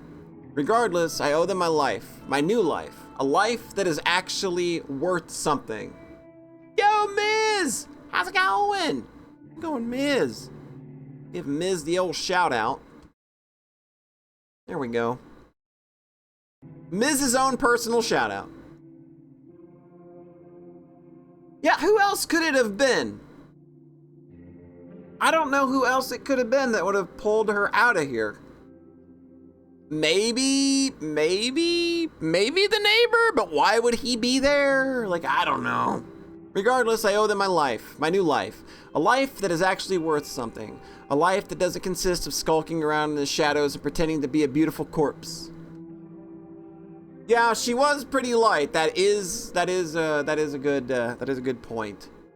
I look down at the empty plate before me and smile. I'm still not accustomed to the sight of a finished meal, but I'm slowly learning to love it.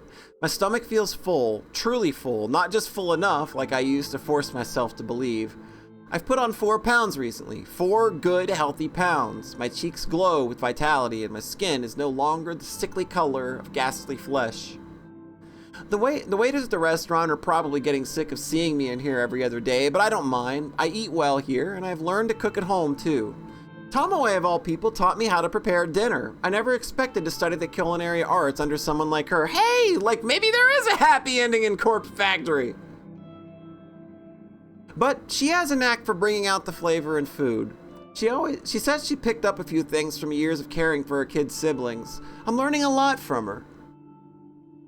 I push my plate to the side and take a sip of water. Time to pay the bill and get going. There are things to do tonight after all. Hopefully none of them involve murder.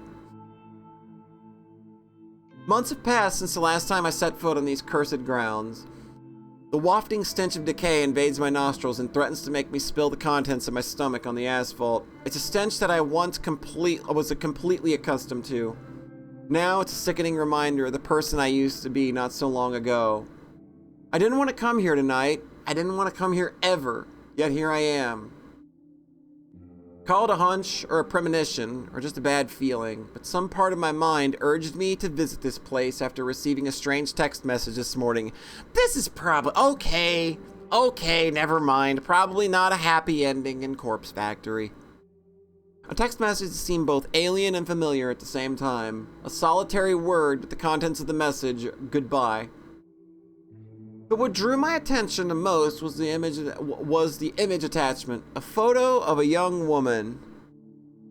A young woman bent over backwards, her face obscured by matted hair and blood, and her chest exploding open from the inside. The young woman in the photo was me. It was an image of my own corpse. The craftsmanship was excellent. The cadaver used to replicate my body looked just like me. My first assumption was that the Human Removal Service sent this photo to me, but upon a moment of deliberation, it didn't seem to be the case. The Human Removal Service's activity has declined rapidly as of late. The number of murders or suicides, depending on how you look at it, across Tokyo has decreased so quickly that it's almost as if the human removal service never existed at all. Besides, the organization had a particular trademark when sending out doctored corpse photos. They would include instructions with the message, instructions that for the victim to follow, usually involving the murder of another victim. The message I received simply said goodbye. My corpse photo feels personal. It's typical of the work I used to perform. It's almost as if somebody took over the identity of Corpse Girl, the role I once filled. But that's crazy, isn't it? I take a deep breath and stride towards the factory's entrance. I almost choke as I breathe in the thick air. The stench of death hangs like smoke inside the factory. This place looks as it did when I was here. The nostalgic exceptions are the fresh cadavers displayed here, and they're upon the warehouse racks. Somebody is living here. Somebody is continuing Corpse Girl's work, and somebody thought it would be wise to target me as a victim. Me, Noriko Kurosawa. Somebody made a fatal mistake. Animalistic instinct rises within me as my legs move with purpose. My feet claw at the damaged concrete ground with every step. I'll kill the new Corpse Girl. I'll kill her and bury her. Enough is enough. I'll end the cycle of death as I started so long ago. Who are you? Oh, jeez. A meek voice slinks through the darkness, tugging aside the veil of silence ever so gently. I concentrate hard in order to identify the direction it came from. I'm taken off guard, even just for a second. It may be my end. My left. The voice came from my left. I spin on one heel and immediately feel bile rise in my throat. May I help you with something? Isn't she just adorable, though? I think Noriko Aoi is kind of cute. What the fuck is this? My name is Noriko. Noriko Kurosawa. It's nice to meet you. What's your name? Aoi? Is that you? I feel like I'm looking into a twisted mirror. The girl before me is not me, and yet... Are you here to buy a corpse? Buy a corpse! I have plenty on display. You can browse as much as you like. But that one on the end of the rack is reserved. Sorry. Yeah, she needs to get the fuck out. She runs her grimy hand through her unwashed hair and scratches her scalp violently. A fleck of spittle drips from her lower lip and her eyes glaze over. This is Aoi Sato. Despite the hair and makeup and the clothes, my old clothes, her voice is the same as I remember. Aoi, knock it off. You're scaring me. Who is Aoi? Is that your name? Well, it's nice to meet you, Aoi. My name is Noriko. The moment of clarity brings immediate understanding. Just like I was torn between my own identity and that of Corpse Girl's, Aoi has become me. But her transformation hasn't been kind to her. Any recognition of her previous self has vanished. She doesn't even know her real name. After everything I've been through, I should be more forgiving to someone struggling with their identity. I should be understanding and sympathetic. Aoi, Noriko, gasps for air as my fingers clench her throat. I ram my knee into her stomach and smash her into the warehouse racking, causing several stiff cadavers to crash to the ground around us. Stop! Aoi has lost herself. She has discarded all remnants of who she once was. I'm fine with that. I can almost relate to it. But I am Noriko Kurosawa. I have reclaimed my true self, and I won't let her become me. I am Noriko Kurosawa. And this bitch that stabbed me and left me for dead will not take my life away from me. Die! Die! We get a bitch! Even in our true ending, we finally got what I feel will probably be the final bitch. I press Aoi against the steel racks and feel something within her frail body either bend or break. Her dull, tired eyes begin to droop, and her hands scratching at my wrist suddenly give up the fight. I realize I'm panting heavily as I clutch her neck. Her own ragged breathing synchronizes with mine, and it's almost as though we are one person. No, she is not me. Or not me! I scream and feel my fingernails puncture her skin. My fingers pierce her neck and drill into her flesh, stopping only when they grasp tightly around her spinal column. With all the strength I can pull from within me, I twist my arm and throw Owie to the blood-spattered concrete. She sits on the ground unceremoniously, her lightweight body barely making a sound as her vacant, dead eyes stare up at the cracked ceiling. Well, we did a thing.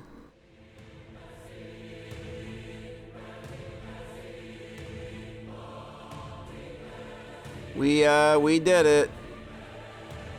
Yeah, bye-bye windpipe. I never imagined I'd dig this grave for a second time. When I buried Corpse Girl in the gardens below our former apartment, I didn't predict I'd see her again so soon. But here she is, still rotten and miserable. I thought her burial was going to be the end of it all. A symbolic gesture to help me leave behind the person I had become. It was a way to reclaim my former self and bury the past. Corpse Girl doesn't say anything when she sees me lift the dirt from its resting place. She doesn't give any indication that she even notices my presence. Fine, be that way. I couldn't care less. I've brought a friend for you. Someone to keep you company. There you go. With a great deal of effort, I hauled the body of Owie, into the narrow pit and let it collapse beside Corpse Girl. The girl in my old clothes seems to cuddle up to her new companion. It's almost fitting that the person who became me should rest eternally beside the person I tried to become. I think I can rest easy knowing that they're both in the ground. I think nothing further can prevent me from being Noriko. Suppose I should say a few words. You were my best friend, Owie. And I'm sorry I couldn't save you. I'm sorry that I only ever wanted to save myself. I hope that you at least found some happiness by becoming me. Goodbye. I clutched a small shovel in my hands and began to feel the makeshift grave. Dirt and rocks pile into the pit slowly. I mistake the faint howl of the wind as a final moan from the girl I once knew as Owie.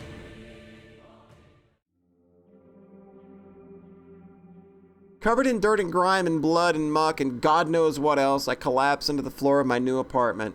I'm very fortunate I managed to find this place. Someone moved out in a hurry and I was able to move right in with just the first month's rent paid up front. I don't know if I'll be able to afford next month's payment, but I'll face that challenge when it arrives. For now, everything is finally over.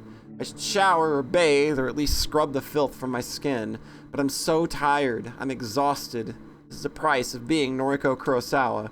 I roll over on my side and grab the phone, slowly bringing it to my eye level. An involuntary frown masked my dirt-encrusted face when I noticed an icon for one missed call on my screen, an unknown number. A short message telling me that the caller left a voicemail. I don't know who would have called me at such a late hour. It's well past midnight after all. I close my eyes and let the voicemail play.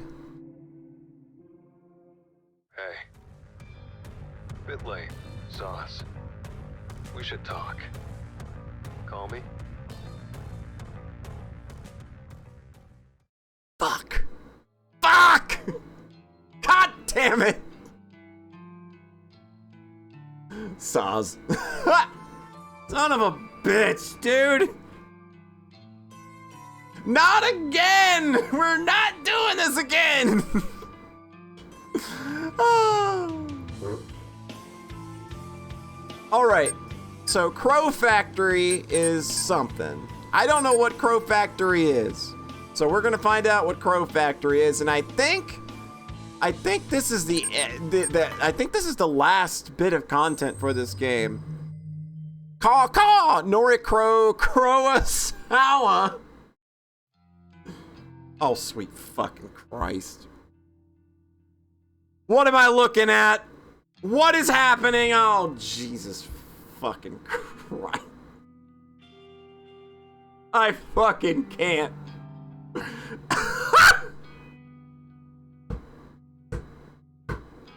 I fucking can't. Oh, Jesus Christ. It's even got the choker on, dude. Come on.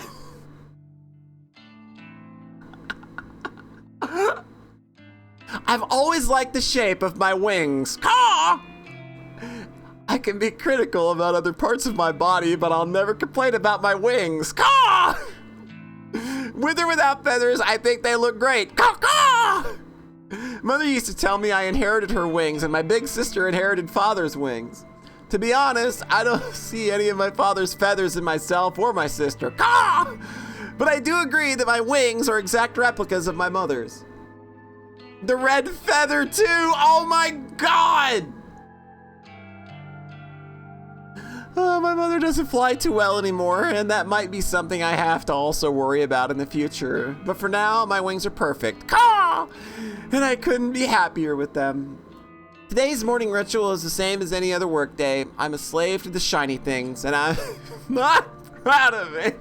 Caw! Caw! Call me Caw!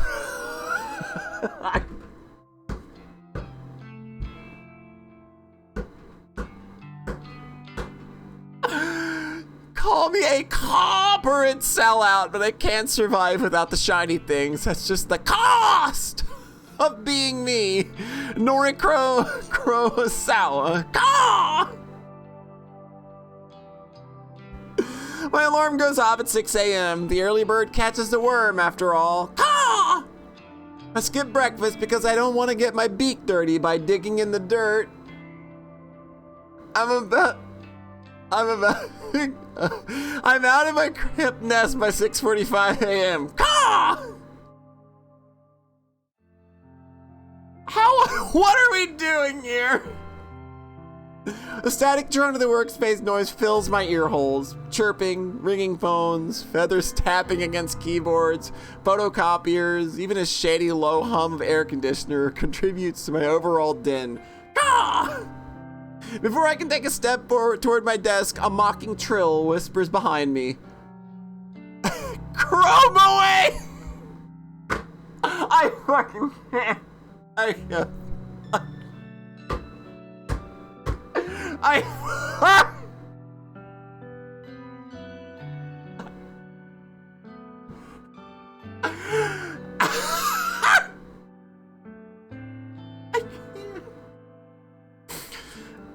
The sequel to Hatoful Boyfriend. We didn't know it was coming. Her fucking necklace says chrome away too.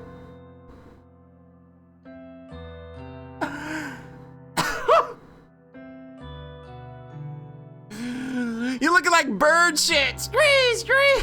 Looks like you've been sleeping in a tree. It suits you. Scree. I don't know what she's talking about. I can't really focus on what she's saying. You know, I'm talking here. It's rude to ignore the eldest bird in the nest. Scree! I swallow in an attempt to moisten my parched throat before speaking in a cracked voice. Do you need something? Caw! Caw! Nah, I'm done with you, skank. Scree! Chromaway turns tail and walks away. I sigh and sit down in my office chair. Why do I feel so exhausted? Caw! I need to calm down and focus on Crow Girl's work.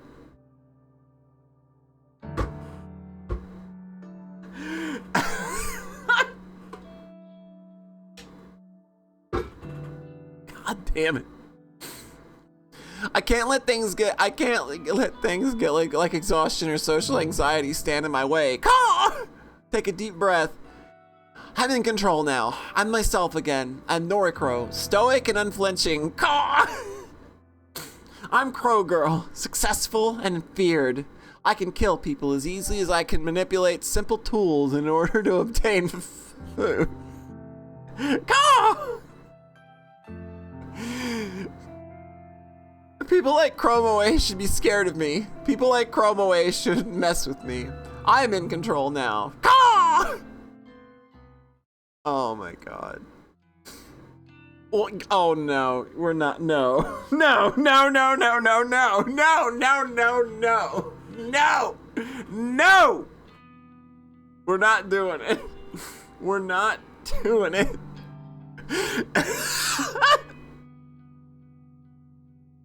I decided to visit an old favorite hangout today, an old perch, if you will. Public libraries don't get the credit they deserve in this age. They're quiet, calm, soothing. Caw! I can sit here for hours for free and just get lost in different worlds. I don't feel judged here. Nobody looks at me and mocks my feathers or my beak. I'm working on it, Cav. I'm working on it. And nobody looks at me and asks if I've eaten enough worms lately. Caw! Nobody makes fun of me. That lonely bird in the corner reading Lovecraft and calmly preening her feathers. Fucking shit. I knew it was gonna be Kojiro. God damn it, I knew it was gonna be Kojiro. Fucking shit.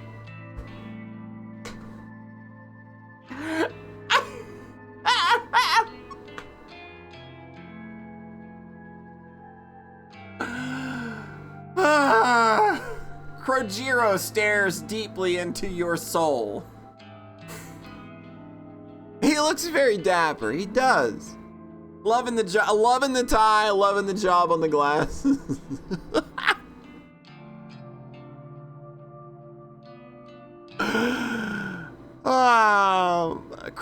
Crothulu, huh? You a Lovecraft nerd? I blink twice and look up at the strange bird standing over me. Saws. Didn't mean to interrupt. Coo! I meant you're reading Lovecraft, huh? In Japanese, too. Didn't know this book had been translated. Coo. Yeah, my English isn't great, so I read the translated versions. Caw! Caw! That's mad. They do translate do they translate esoteric names? I can't imagine Cthulhu being easy to write in kanji. Coo. Well, it's written in katakana, so of course, Kojiro. The bird extends a wing, and I can't tell if he wants me to shake it or pass him my book. What? I'm Kojiro. You? Noriko. Crusoe. Ah! Nice. Just Kojiro for me. No last name. Call me Kroji. You don't have a last name? Used to. Lost it. Fell out of the nest, you know? I'm just Kojiro now. This guy's weird. His feathers smell like they've been dragged through the dirt. His face is unshaven. Writer's note. I've got no bird joke for unshaven. Sorry. Plucked. Ah! And his eyes are scarily clear and focused, despite being unmasked by a pair of thick glasses. Didn't mean to keep you. Saws again. Later. And without so much as a glance back at me, the bird hops away. I try to return to my own thoughts, but the whole conversation just replays back in my head. What a bizarre encounter. Ah! Maybe I'll just head back to the nest for today. Oh my god. Writer's note. I'm out of bird jokes! Crow Factory can't just end here, can it? What will become of Crow Girl? Who will stop Krokyo City from being overrun by bad bird jokes? Should I have even created this abomination of a minigame? Ah! Thanks for playing. Holy fuck, dude. Crow Tokyo. God damn it, I'm dead. Oh, Jesus Christ. There we go. Oh, that was real good. Crow Tokyo. Well, I hope everybody enjoyed the playthrough of Corpse Factory. Initial impressions, final thoughts coming right off of it. I'm really happy that I got behind this. I knew when I played the demo that there was something about the tone that this game was going for that really hit well with me. It's why I kickstarted it. It's why I evangelized it over the last year and told people like, hey, this seems like it's going to be a really, really cool thing. And I think that really bore fruit. It ended up being a really cool and fun thing that I like. Again, the thing that I really liked most about it is that I really thought that it was going to have some kind of supernatural bent to it. But I'm really, really glad that it stayed grounded in reality And though there were a lot of things that were maybe a little contrived to get the story where it needed to be and for characters to end up taking the actions that they needed to take, I'm still very happy with it. I think it's a very good story. I love the fact that, like, it's not a clean-cut, like, happy ending kind of story. Like, the endings range from, like, oh, fuck, this is horrible, to, oh, man, we're not getting out, are we? Like, this is just her life now, and that's real terrifying, and like, that's kind of what good horror does to you, I think. You thought it was pretty good. Characterization was fun. Sometimes contrived. You know, why cut off an arm? Why? Yeah. Like I said, some actions were taken by characters that were really contrived to get them to where they needed to be. But I'm not one of those. I'm not one of those CinemaSins snobs where I can't suspend my disbelief. Like I have fun suspending my disbelief. And I don't think that this game took advantage of that and made it silly for me to do so. It felt like the right amount of suspending my disbelief to make the story fun and to make it stick. And I think it's just a really solid little visual novel. I love how this turned out. I'm completely damn satisfied. And again, I'll point it out here. Like, big ups to the damn cast of the voice cast as well. These people knocked it out of the damn park. You will notice a lot of familiar names here, some not so familiar. There's a good mix of just really popular people here and some up-and-comers, and they all did a really good job on this. Aside, I feel like Aoi has done a lot for trans women in this game. The whole steal your skin thing is a very Buffalo Bill, and now we have a cis woman example of it. In short, Aoi is a proud promoter of trans rights, and it doesn't make her a good person in the end. What? Nobody can draw a better conclusion than that. Oh, Christ. I'm surprised the detective didn't appear more, too. But I just don't think he needed to. I think that Shinya's story is, it's a little... Well, I think that does make Shinya's part in the story come off a little weaker than everybody else, but he's not doing the cool stuff that everybody else in the story gets to do. Also, Alex Shea did amazing work on the soundtrack. I listened to this. I've listened to this soundtrack a number of times. Zach Ford, amazing writing, just fantastic. Like the prose continued to wow me, like all the way. Just I loved everything about how like the descriptions were handled, the characterizations. Just like everybody had a very unique way of speaking. I love the way the action was described. The various mental breakdowns were all characterized very differently. Nobody reacted the same way to the things that they were going through when we were in their brains, living through them for a bit. And a shout out to Tool for their contribution. 46 and 2 is a great song to add tension. You can find here on the right, you see our good friend Nert Many Lemons. He is one of the backers, and if we scroll down a bit, one of my podcast co-hosts is actually on this list as well. In the second column, you will see John Thayer. He kick-started this as well. And if we go back up to the third column a little more, you can see me there. Me, Polly S. Socks, in the third column. But yeah, I'm completely happy with how this turned out. Wait, was Poncho Smith in there? I don't know that. Poncho, did he?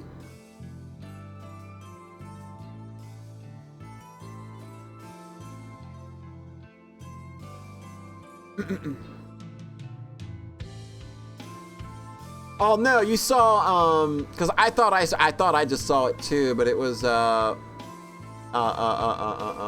Pamela. I think it was a Pamela. It kind of looked like Poncho at first. No, even his real name's not in here, so I don't think he backed this. But yeah, this was a really good time. I'm glad that so many people came along and took this ride with us. I hope that you came away satisfied with this experience as well. It was a lot of fun getting to hang out with so many people and like coming together around this one cool story, and we all kind of got to be there for it together. Those kind of things where those turn out this way, just like I always have a great time when that happens. They did a really good job setting out what they were trying. Very fun. The cliffhanger, though, why? I think it's less of a cliffhanger and more of just kind of like, it's supposed to be that scary stinger. It's supposed to be like, you know, you're never going to escape your past. I don't think that it's a cliffhanger or anything that's going to lead to anything. I think it's more of just like, and you're never going to escape the specter of what she's done and what she's involved herself with. And I think that that's a fine ending, considering, you know, her actions, you know, despite the fact that, like, we can argue that they were exacerbated by the things that she's gone through. Even she admits she made these decisions on her own, and she was very clearly enjoying it. So I think that ending is totally fine. Like, that ending, the game ending the way it does, even with the true ending, doesn't bother me at all. The reveal that Kojiro is behind so much more than we realized, and now he's in charge. Lots of fucked up murder teens. Yeah. She at least escaped her mental loop. Yep. So yeah, this was a great thing to kind of take on. And again, I'm happy so many of you came along to take the ride with me. Like, that shit's always fun as hell. So yeah, that's gonna be it for Corpse Factory, I think. Like I said, sometime soon, I would like to get together with a few of you and do like a spoiler cast on it, like get everybody in, and we'll just kind of bat the ball around and with our thoughts. If that's something that some of y'all want to do, you know, absolutely down to do that. I think it would be really fun to kind of just have a final post-mortem. What's next? Well, I'm probably gonna take this week off. I'm probably not streaming any this week because I just did like 10 big ass streams of this game and a podcast in the middle. I think I'm gonna do. There is a shorter VN that I just bought.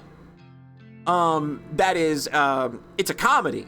It's comedy based, and it's very cartoony. Let's see here. It's called Marco and the Galaxy Dragon. If you go look that up on Steam, you'll get a good look at what that is. And it's only 6 hours or so I will probably bang that out in like 2 streams at some point in the future. I don't know that I'm gonna go back to a visual novel immediately. The hell ending was hilarious. I don't know that I'm gonna go back to the visual novel just like right away. There are a couple other games that I want to play that are just like short one-off things. But I would like to play Marco and the Galaxy Dragon soon. And I think that would only take 2 streams because I've heard How Long to Beat says it's only like 6 hours. And it's one that's got a lot of like animation in it. Like, it's got like traditionally animated cutscenes and shit. It reminds me of, what if Trigger made a visual novel? If you know who Trigger is, then I think that, and you like what Trigger does, then you might want to come watch me play Marco and the Galaxy Dragon. But I will always kind of be announcing my next playthroughs on my Twitter. I always try to announce things before I do them, so that people know things are coming up. So that's probably the best way to know what I'll be doing next. But I think like there's a couple of small indie games I want to play before I get to that maybe.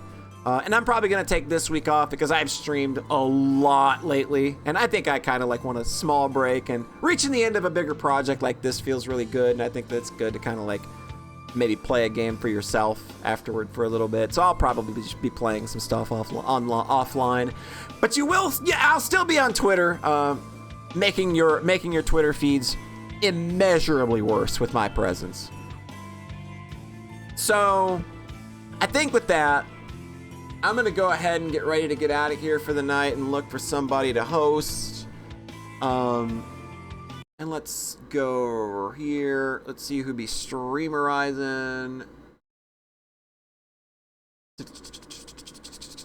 Who's streamerizing? And then we'll go ahead and kick things right on over to them. Da da da da da da da da da da da da da.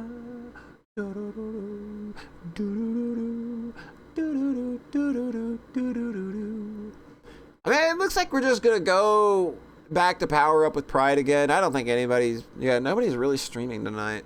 So, all right. So we're gonna go ahead and raid Power Up with Pride once again. Who again? They're doing a fantastic job raising funds for the Trevor Project. Which, hey, it's Pride Month. It's so yeah, if you got a couple bucks to spare and want to throw it their way, they're doing some real good stuff over there. But thanks everybody for coming out again. Much love. You all made this an experience that was so much more than it would have been if it was just me reading this on my own. And I can't thank you all enough for giving me so much of your time to listen to me read a visual novel badly. And I hope you enjoyed yourself. I enjoyed myself. Thank you all so much. Have a nice rest of your evening, and I will catch you next time. Bye-bye!